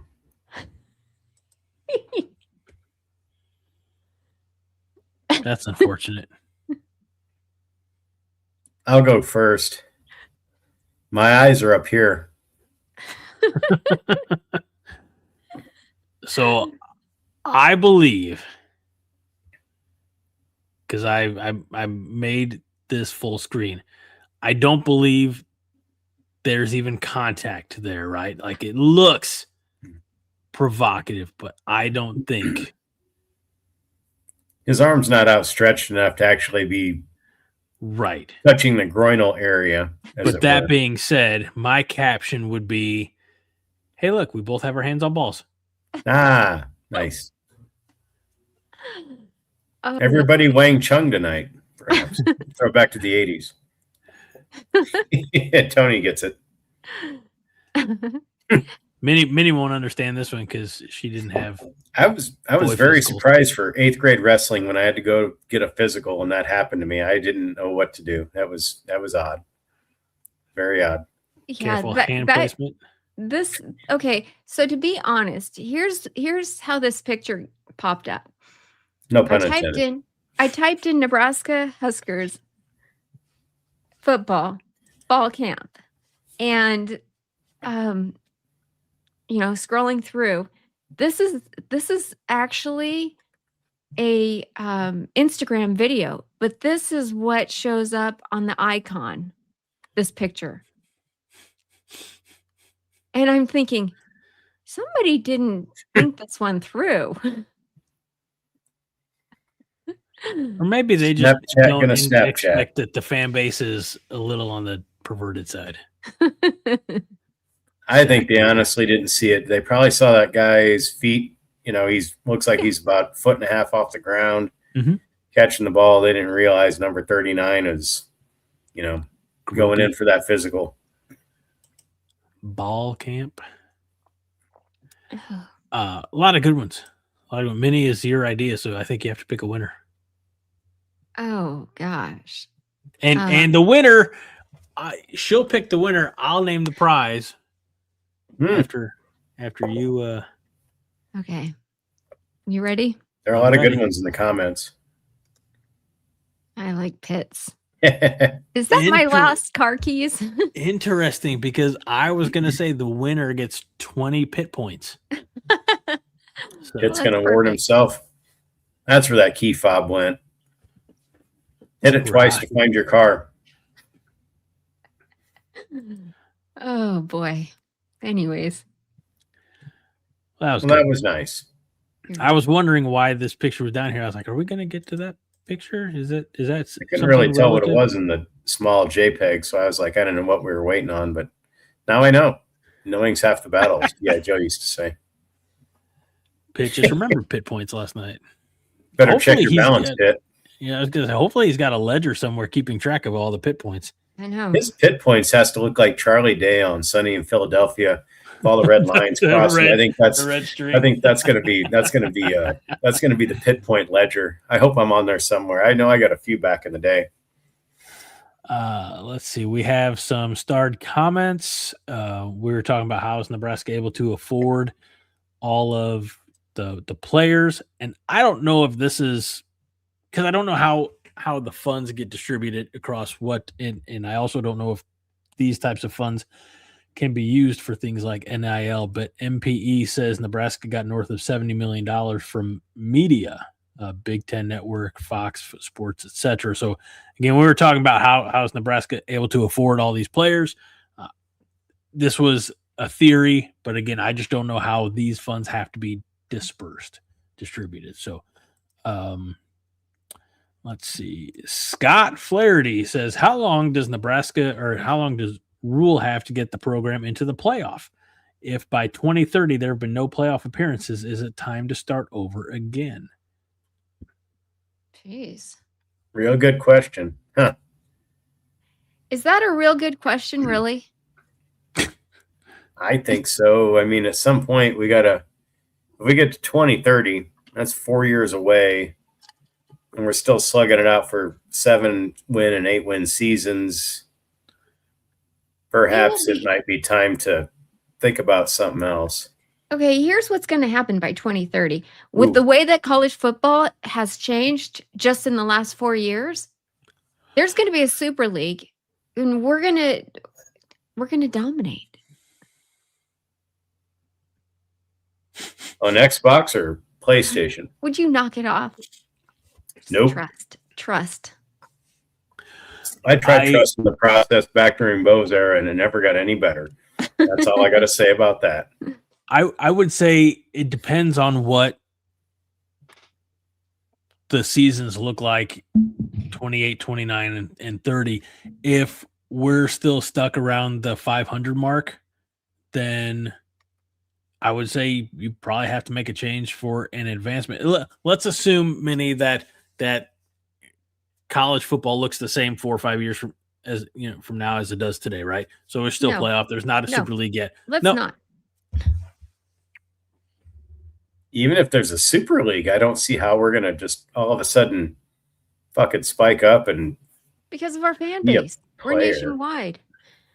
But then you're talking about like breaking contracts with the league. You're talking about okay.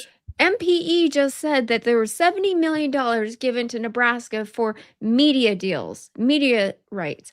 That's what I'm talking about. Nebraska deserves a nationwide, like,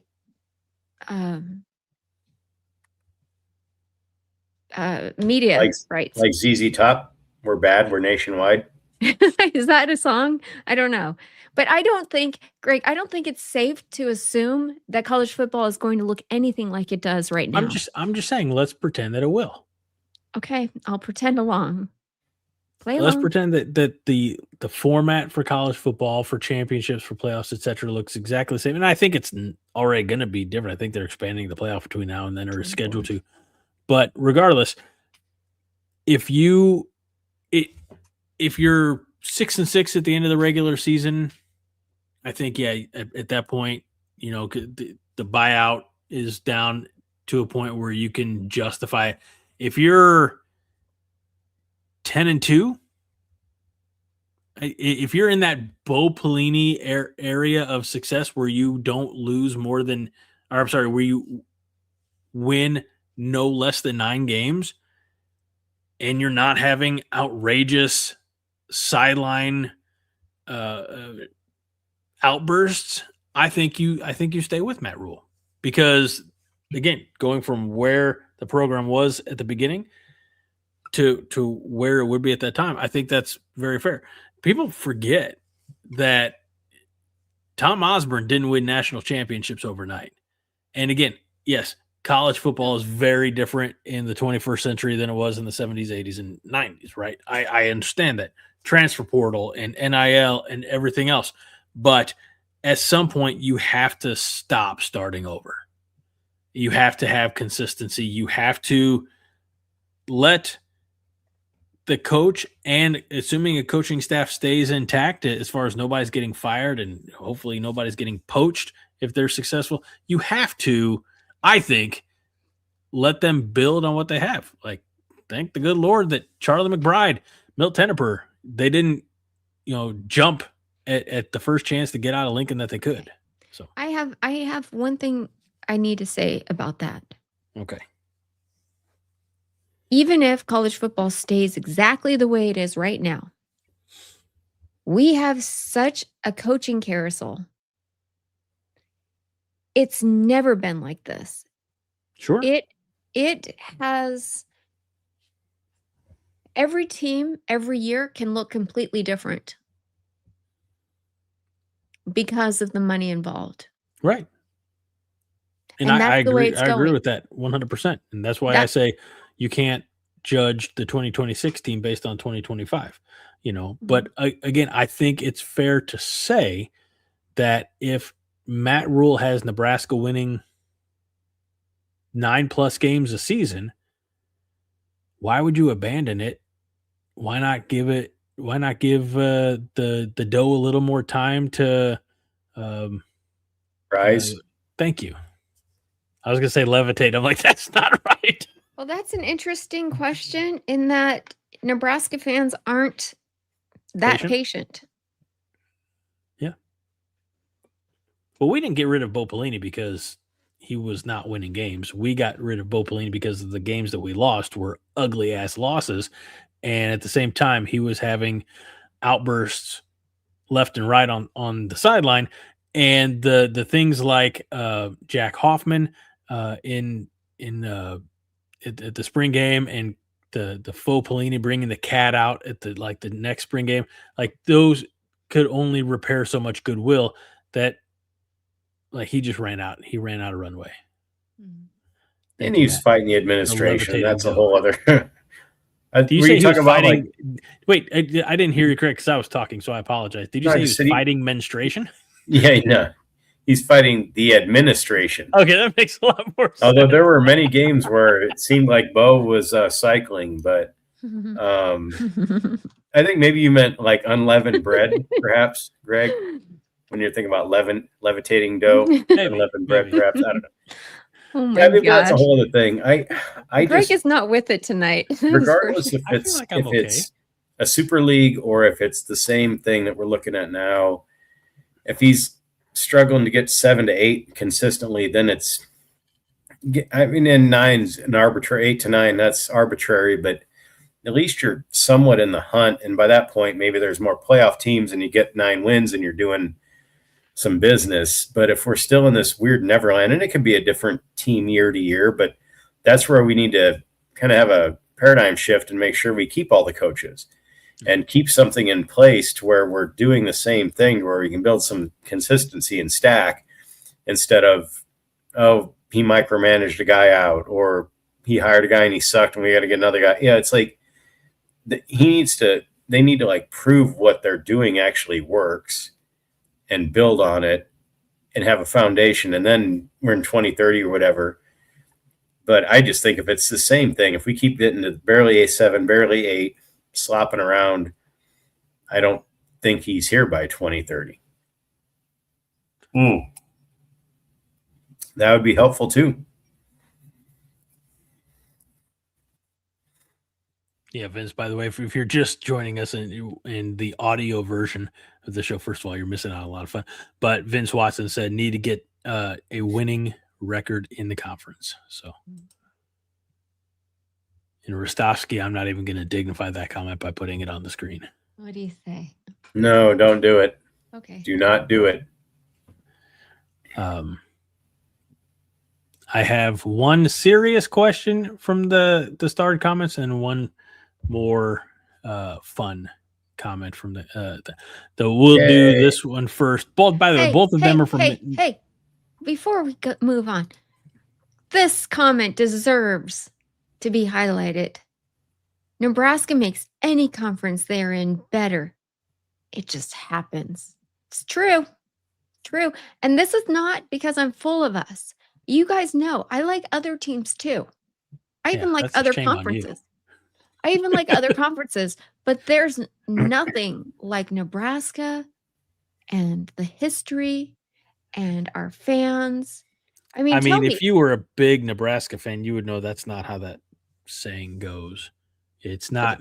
There's nothing like there's no place like Nebraska. I get that. I know, but okay. You interrupted me, so I lost my train of thought. Did us all a favor. No, I'm kidding. Greg. I'm kidding. That was mean. I apologize. Greg interruption meter is at 1. So there we go. Yeah. And yours is at 10. Other than right now when I'm interrupting you, I'm just, Anywho. Damn it. We look. I will say I had a good point. We fit in the Big Ten, I think, at least by pedigree and name, but we need to like back it up by action, right? Like consistently by action, do something. So anywhere we would go, we bring this craziness that we have our fandom to it. So yes, we would make any conference better by addition, but also we need to carry our share of the fucking water and actually do something instead of just hanging on to the red end on the helmet and hoping that it, sells fucking TV. Minnesota Tony says, Minnie and Paul Feinbaum, I get them confused with their SEC bias. Oh, give me a break. Wow, Tony might get banned. Minnie might break out the ban hammer on that shit. Oh my gosh. That was that's fantastic. gross. Speaking of Tony, he asked very early on in the show, what's going on with the sellout streak? Oh, no, we're going to be here till fucking 1 a.m. Yeah. There's a very good video on the channel by our very own John Dam Johnston about the sellout streak. And I think what we can all agree is more or less apathy is setting in, and the sellout streak is in danger, I think. It's setting in again. It's hit us a few times, and this time seems like it feels a little more like it's like a real thing now. I don't know. I don't know how to get rid of it, but I know how to get rid of it. Fucking win, and then the apathy goes away. I want it to be gone. I don't want it to be a thing anymore. It was good for a time, but I think it was Husker Chuck earlier in the show that said, "Is it sellout or buyout? Which is it?" I just don't want that anymore. Yes, we are apathetic. We do not. I mean, let me ask you guys a question. If you could go to any game this year, what would you go to, and why? I'd go to the Indiana game because we're playing the defending national champions. Without really thinking about it, that's my first thought. Okay.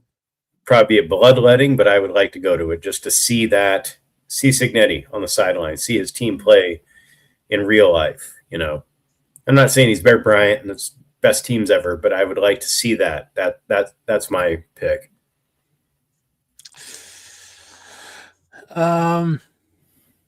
I'm assuming you mean a home game. It could be any game. I don't care. I just want to know why.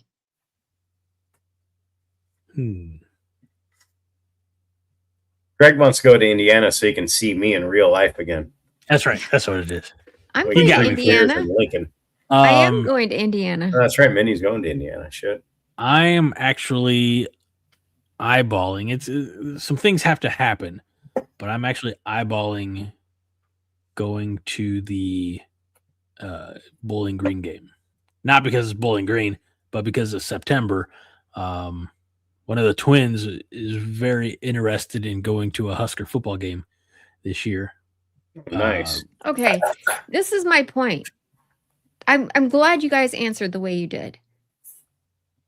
You're not going to play. You're not going to watch the freaking Huskers hopefully play as competitive as they possibly can. You're going for other reasons. That's why the sellout streak just needs to end. I mean, I'm going to take my son to a Husker football game in September rather than in November when they'd be in Champaign on a cold Friday night. I don't really want to put a 5-year-old through that, Minnie. Do you?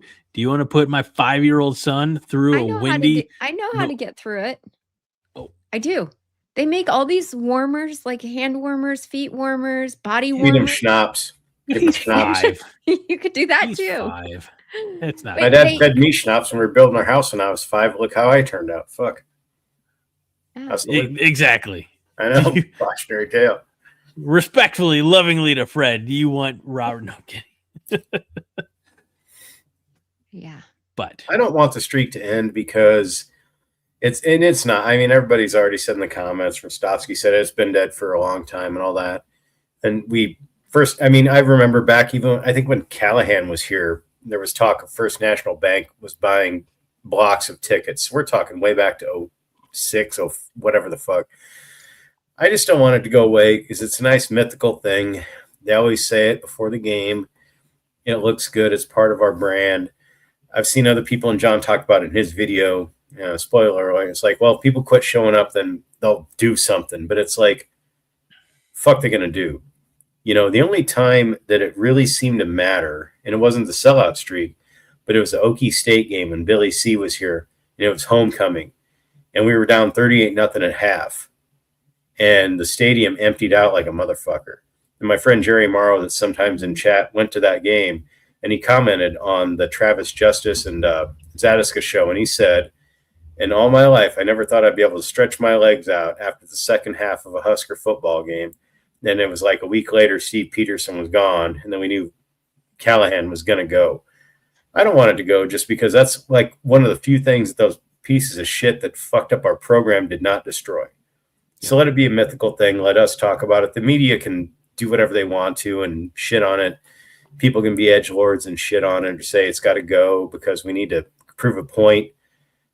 Let it alone, and if we start winning again, then it doesn't become a thing. And also it's tough now. Times aren't great. Everything costs money to do stuff. Yeah, that's part of the problem. Yeah. And am I going to drop money on those tickets and gas and food and all that to see a subpar product? No, I'm not, unless I get some kind of a deal. So it's tough. I just don't want it to go just because that's one of the last good things we still have. Yeah, Minnie, don't you want us to have nice things? No, she wants to burn it down, Greg. To me, that's a tradition that can go by the wayside. I'm actually saddened. We should quit wearing red too. Fuck it. Start wearing pink. All right, knock it off. I am just as big of a Husker fan. Maybe not just as big. No. Although I'm waning, so we're kind of crossing paths doing the John Johnston. Did you bring your show and tell item? I didn't. It's somewhere over there, and I don't want to wake up Marine or any dogs, so I'm just gonna leave it. We can bring it next week. Okay. Well, it just, I think it was really cool. Yeah. I'm just gonna say what it was. Your mom had a pottery store, right? And she taught pottery. She did ceramics way back in the day, so they'd mold them and paint them and fire them in the kiln and all that stuff. And so she had it was a Husker football, and then it was carved out with Go Big Red, and then you could put a light in it so it'd light up. And my dad used to have a bar, and it was signed by, I believe, a good chunk of the 71 championship team. But it was in my parents' house since forever, sitting around. So it's got just cigarette smoke stain and everything else. So it's like you don't want to clean it off because you'll wipe out the signatures. So a portion of it, you can kind of make out some of them. But yeah, we found it in our archives when we're digging through stuff, getting rid of things for Goodwill. And next week, I'll bring it for show and tell. Maybe that can be a segment. That's really cool. I love things like that. As a Husker fan, like I would buy something like that. She used to have some that were they were about 2 foot tall, like a Husker player with a football. And it was, everything was painted the right way. So the helmet, everything was, it was cartoony looking, but it was large. And I think they've all been lost to time. But yeah, if I find any of them, Okay. Getting caught up on some comments here. B-Dog says, I guess I'm dead. Thanks, Tiger Shark. B-Dog says, the streak isn't for us. It's for the respect of other teams. It's a perceived respect that I don't think exists anymore. I don't know if I interpreted that initially as respect for the Husker teams of the past, since the streak began. I actually think that's what he means. And from that perspective, I definitely would agree. Of course we want to show respect for the Husker teams of past. And other teams that come in, they're not going to know, but they're going to think, God, these guys always have a sellout. It's always going to be wild. They're not really counting seats, so it's like they're coming in, they're thinking it's going to be this raucous environment. And I've seen different things like only 56,000 sold or scanned or whatever. But I mean, and there have been some visible spots in some games where maybe it didn't look like a sellout, but whatever. Also remember that the student section for a long time, would be sold out, but then they would all cram down as close as they could. And you'd have some opening there up at the top. That was back when up and they were up in the corner. I'm glad that they are being relocated or have been relocated. Then Vince Watson also said, sellout streak is money. Do you want them to make less money, but you want them to spend more money? Well, that's the thing. I marvel at all of it from my time watching the NFL and then seeing the nil in the college football, it's like it seems like there's just somehow an endless supply of money that people going to have to pay for these things. And yeah, so allegedly paying to keep the sellout streak going, paying the nil, paying all these things to keep shit humming. It's like, I love it. I'd love it to have that kind of fuck you money to do that kind of thing, but I sure as shit wouldn't pour it into a program. As much as I love this, I need to see like a result.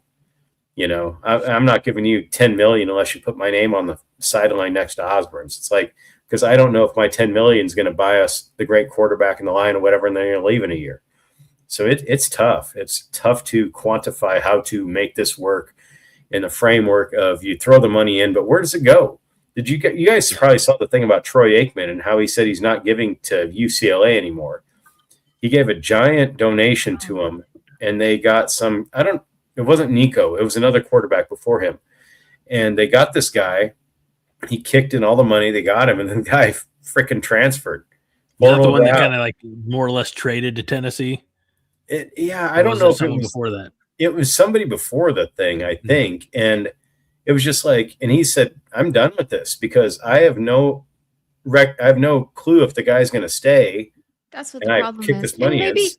Yeah, maybe that's part of the reason why I'm like, gosh, you know, is it even? But I do believe that for the most part, the players that come here want to play for Nebraska. It's not just for the money. Sure, I agree.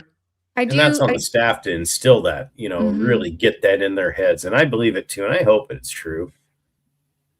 Yeah. All right. While we're feeling the love, one final star comment, and it also comes from Minnesota Tony. Ooh. Who said, Star night, that Minnesota guy. Tell you what. He said, Nebraska won't be top tier in the Big Ten until your hatred of Minnesota or of Wisconsin improves. I am trying, Tony, but we don't play them all the time, and now they're a shit show. When they were beating us up, they were on my upper tier of hated teams, and then from that Paul Anderson guy down to whoever they got now, Fickle, it's like they've just fallen off. Yeah, it's just like, Christ? Well, Christ was still killing us. Yeah. So from the Christ era down, like after that, it's like I don't hate them anymore because it's like they're not.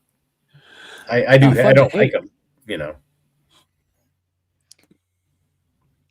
You know, there's some interesting names in college football. Names where it's like the guy maybe should change his name even. Like Luke Fickle, to me, that's not a good football name. Well, it's spelled different than fickle. Yeah, but Fates are fickle, though, you know. Remember that coach last year that was the interim coach while Sharon Moore? That's another name that's not a good football coach name. Probably not a good guy either, but that's Sharon Moore sounds like that would be like a singer in a 70s. That's what I thought too. Yeah. But his name was Biff Poggi or something like that. Oh yeah, he was like that's a good name. Beat us. Yeah. Biff Poggi sounds like he would have coached against Dana Bibble back in like 1912, back when Nebraska, you know, in the olden days or some shit. Biff Poggi. Pogo stick. Wonder there's your Wisconsin hate. He's fickle, so he's not even a good coach. We'll crank it up when we play him next. Yeah. And he was a wrestler. Fickle was a wrestler, so that kind of bothers me because usually I root for wrestlers, but I don't root for him because he wears skinny jeans and he just looks like a used car salesman and a bad comedian that's dying on the, you know, type 5 at the Comedy Store. He just looks rough. Yeah. Ha! He hate me. I saw that in the comments. That's great. Roger Moore. Bada Bing says, if you could win one game, I'm assuming it's on the season schedule, which one would you want to win? Last question. Iowa. Minnie's taking a big drink. Indiana.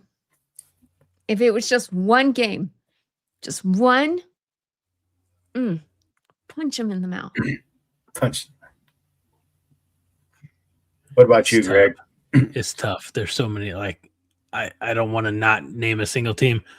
I want to pick 2. Can I pick 2 or do I have to go to 1? Pick 2. It's our show. Fuck it. Iowa and Ohio State. Okay. I can see that. I do not like Ohio. Oh, God. Now I want to pick 2. Son of a bitch. I'd say. By the way, everybody's TSD says pick 2. Thank you. If I had to pick, I'd say Iowa because just we got it. I can't. I'm done with it. Got to beat them, and they're still beatable somewhat. Yeah, Rostovsky agreed, but to me, it's like Ohio State, a bit of a pipe dream. Indiana, probably pipe dream. I would say Iowa and Oregon because let's just, for obvious reasons, and just because fuck Oregon too, but Iowa's doable. Indiana, Ohio State, I'm not so sure. Mm-hmm. But Iowa has been just stuck in our cross since fucking forever, So, yeah, got to get Iowa.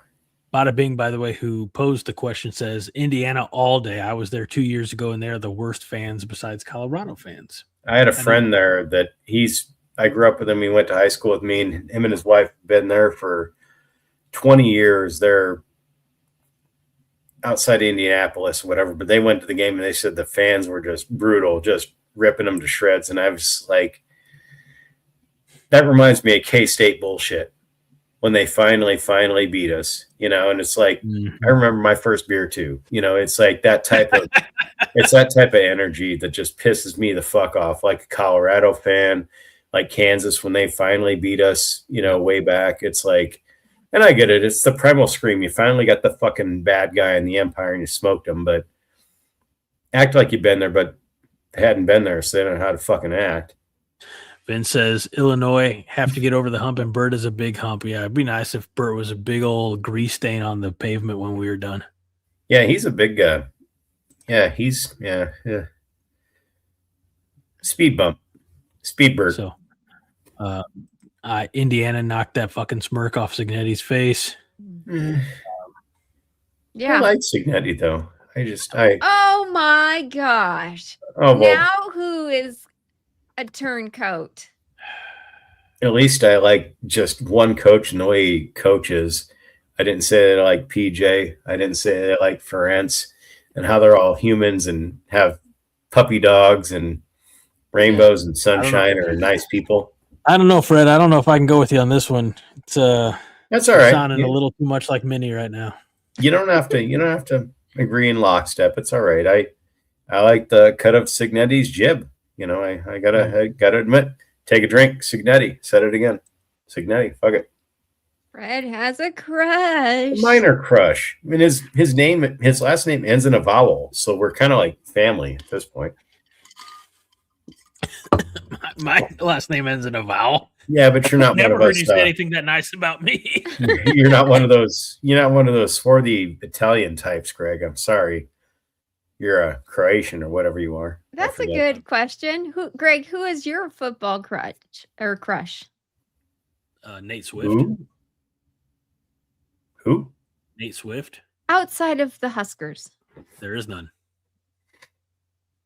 All right, outside of the Huskers, can I go to the NFL? No.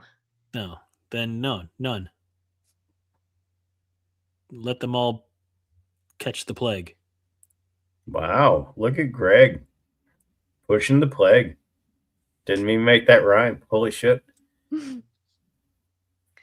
Wow, Greg. Okay. It's me. It's just me. I never really had another college coach that I was all in on either. I'll admit, but because I didn't like Saban. I didn't like. Nobody has a backup team? Like one that you watch on a Saturday? Not in college. Well, I know you don't. You barely even watch it on Saturdays. Who? You. I got kids. I know. No excuse, Greg. All in line. College never. I never had a backup team. NFL, I always had a couple, 3. I was a Bears fan, but I liked the Broncos and the Steelers and the Giants and pretty much anybody playing the Cowboys. That was my NFL allegiance. Watch it, Matt. Basketball. No Jaskers. No Jaskers. Oh, yeah, Matt. Careful. That's your warning, Matt. Next time you're in timeout. I don't think we should warn Matt. I think we like Matt. Yeah, That's no fine, backup. but in college, yeah, I never had one. Other than I would root for whoever was playing Texas or Notre Dame or Miami. Those are my backup teams for that week, and that was it. I'll watch football all day on Friday and pretty much all day on Sunday. And it doesn't matter. Last year I liked Mississippi State's That's fine. quarterback. D2.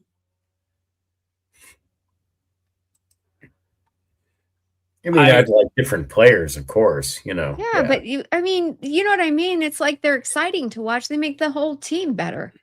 Oh, yeah. So I like that. I don't know. We'll see. I'm excited to see what LSU does this season. Yeah. I know. I have a Wistrom Rams jersey, but I do not have a Wistrom Huskers jersey. I might be spilling some tea or talking out of school. Do it. Acquaintance of the show, Josh. That fucking guy. Get his ass on here. Recently met Grant Wistrom. Oh, yeah. He was at a conference for work, and Grant's company was presenting sponsor, something like that. So Josh met him, got his picture with him, got an autographed jersey. Yeah, son of a bitch. That's really cool because he doesn't even have the good gosh darn common decency to show up here anymore. Well, especially because I remember that Josh said if he was ever going to get a tattoo, it was going to be the black shirt emblem with Grant Winstrom's face in the helmet. Josh has a few tattoos. Oh, well, no, a Nebraska tattoo. Not a Husker one, apparently. Interesting. I'm connected to him on Facebook. I'll have to bother him. Yeah, that makes me angry. He needs to be here. And I'm sure everyone in chat, half the people are like, who's Josh? Well, Josh is a guy who used to show up to every show. Then he moved and he doesn't have his man cave set up yet. And so we still talk about him here and there. So, but he'd been downgraded from best friend of the show to acquaintance. Yeah, acquaintance of the show. Sorry, Josh. If you ever get back, that's it, Josh. Yep, your acquaintance at best. All right. He sent me an AI video. Yeah, Josh is nuts. Do we not have any more comments? Are they not coming through? No, they're coming through. Okay. We don't have any starred. Josh, so shit. But that should be the end of the show. We've gone 2+ hours. Some of us have to get up and do things tomorrow. So I have an interview. What time is that? In Central time zone? 10. So 8 Central. For you? 8 my time. Yeah, I had to do that. Lordy. Have fun. Already be at work at that time. Well, that'll do it for this episode of the 5 Heart Podcast. We appreciate each and every one of you. Thank you for your comments. Thank you for your joy, your optimism, and we look forward to seeing you all again next week. So, with that in mind, a fond farewell from Fred Sacco and Minnie Hunt. I'm Greg Mahachko. This is the 5 Heart Podcast. We remind you each and every week that 5 Heart is all the heart you need. Minnie? Farewell. Goodbye. Avita say. How does that work? So long, farewell. That's right. Saying good night. Good night. You got to do it, Big French, Red. Minnie. You'd nail it. Go Big Red, people. Go Big Red. Fuck Josh. Always. Fuck Josh. Even in the face of Armageddon.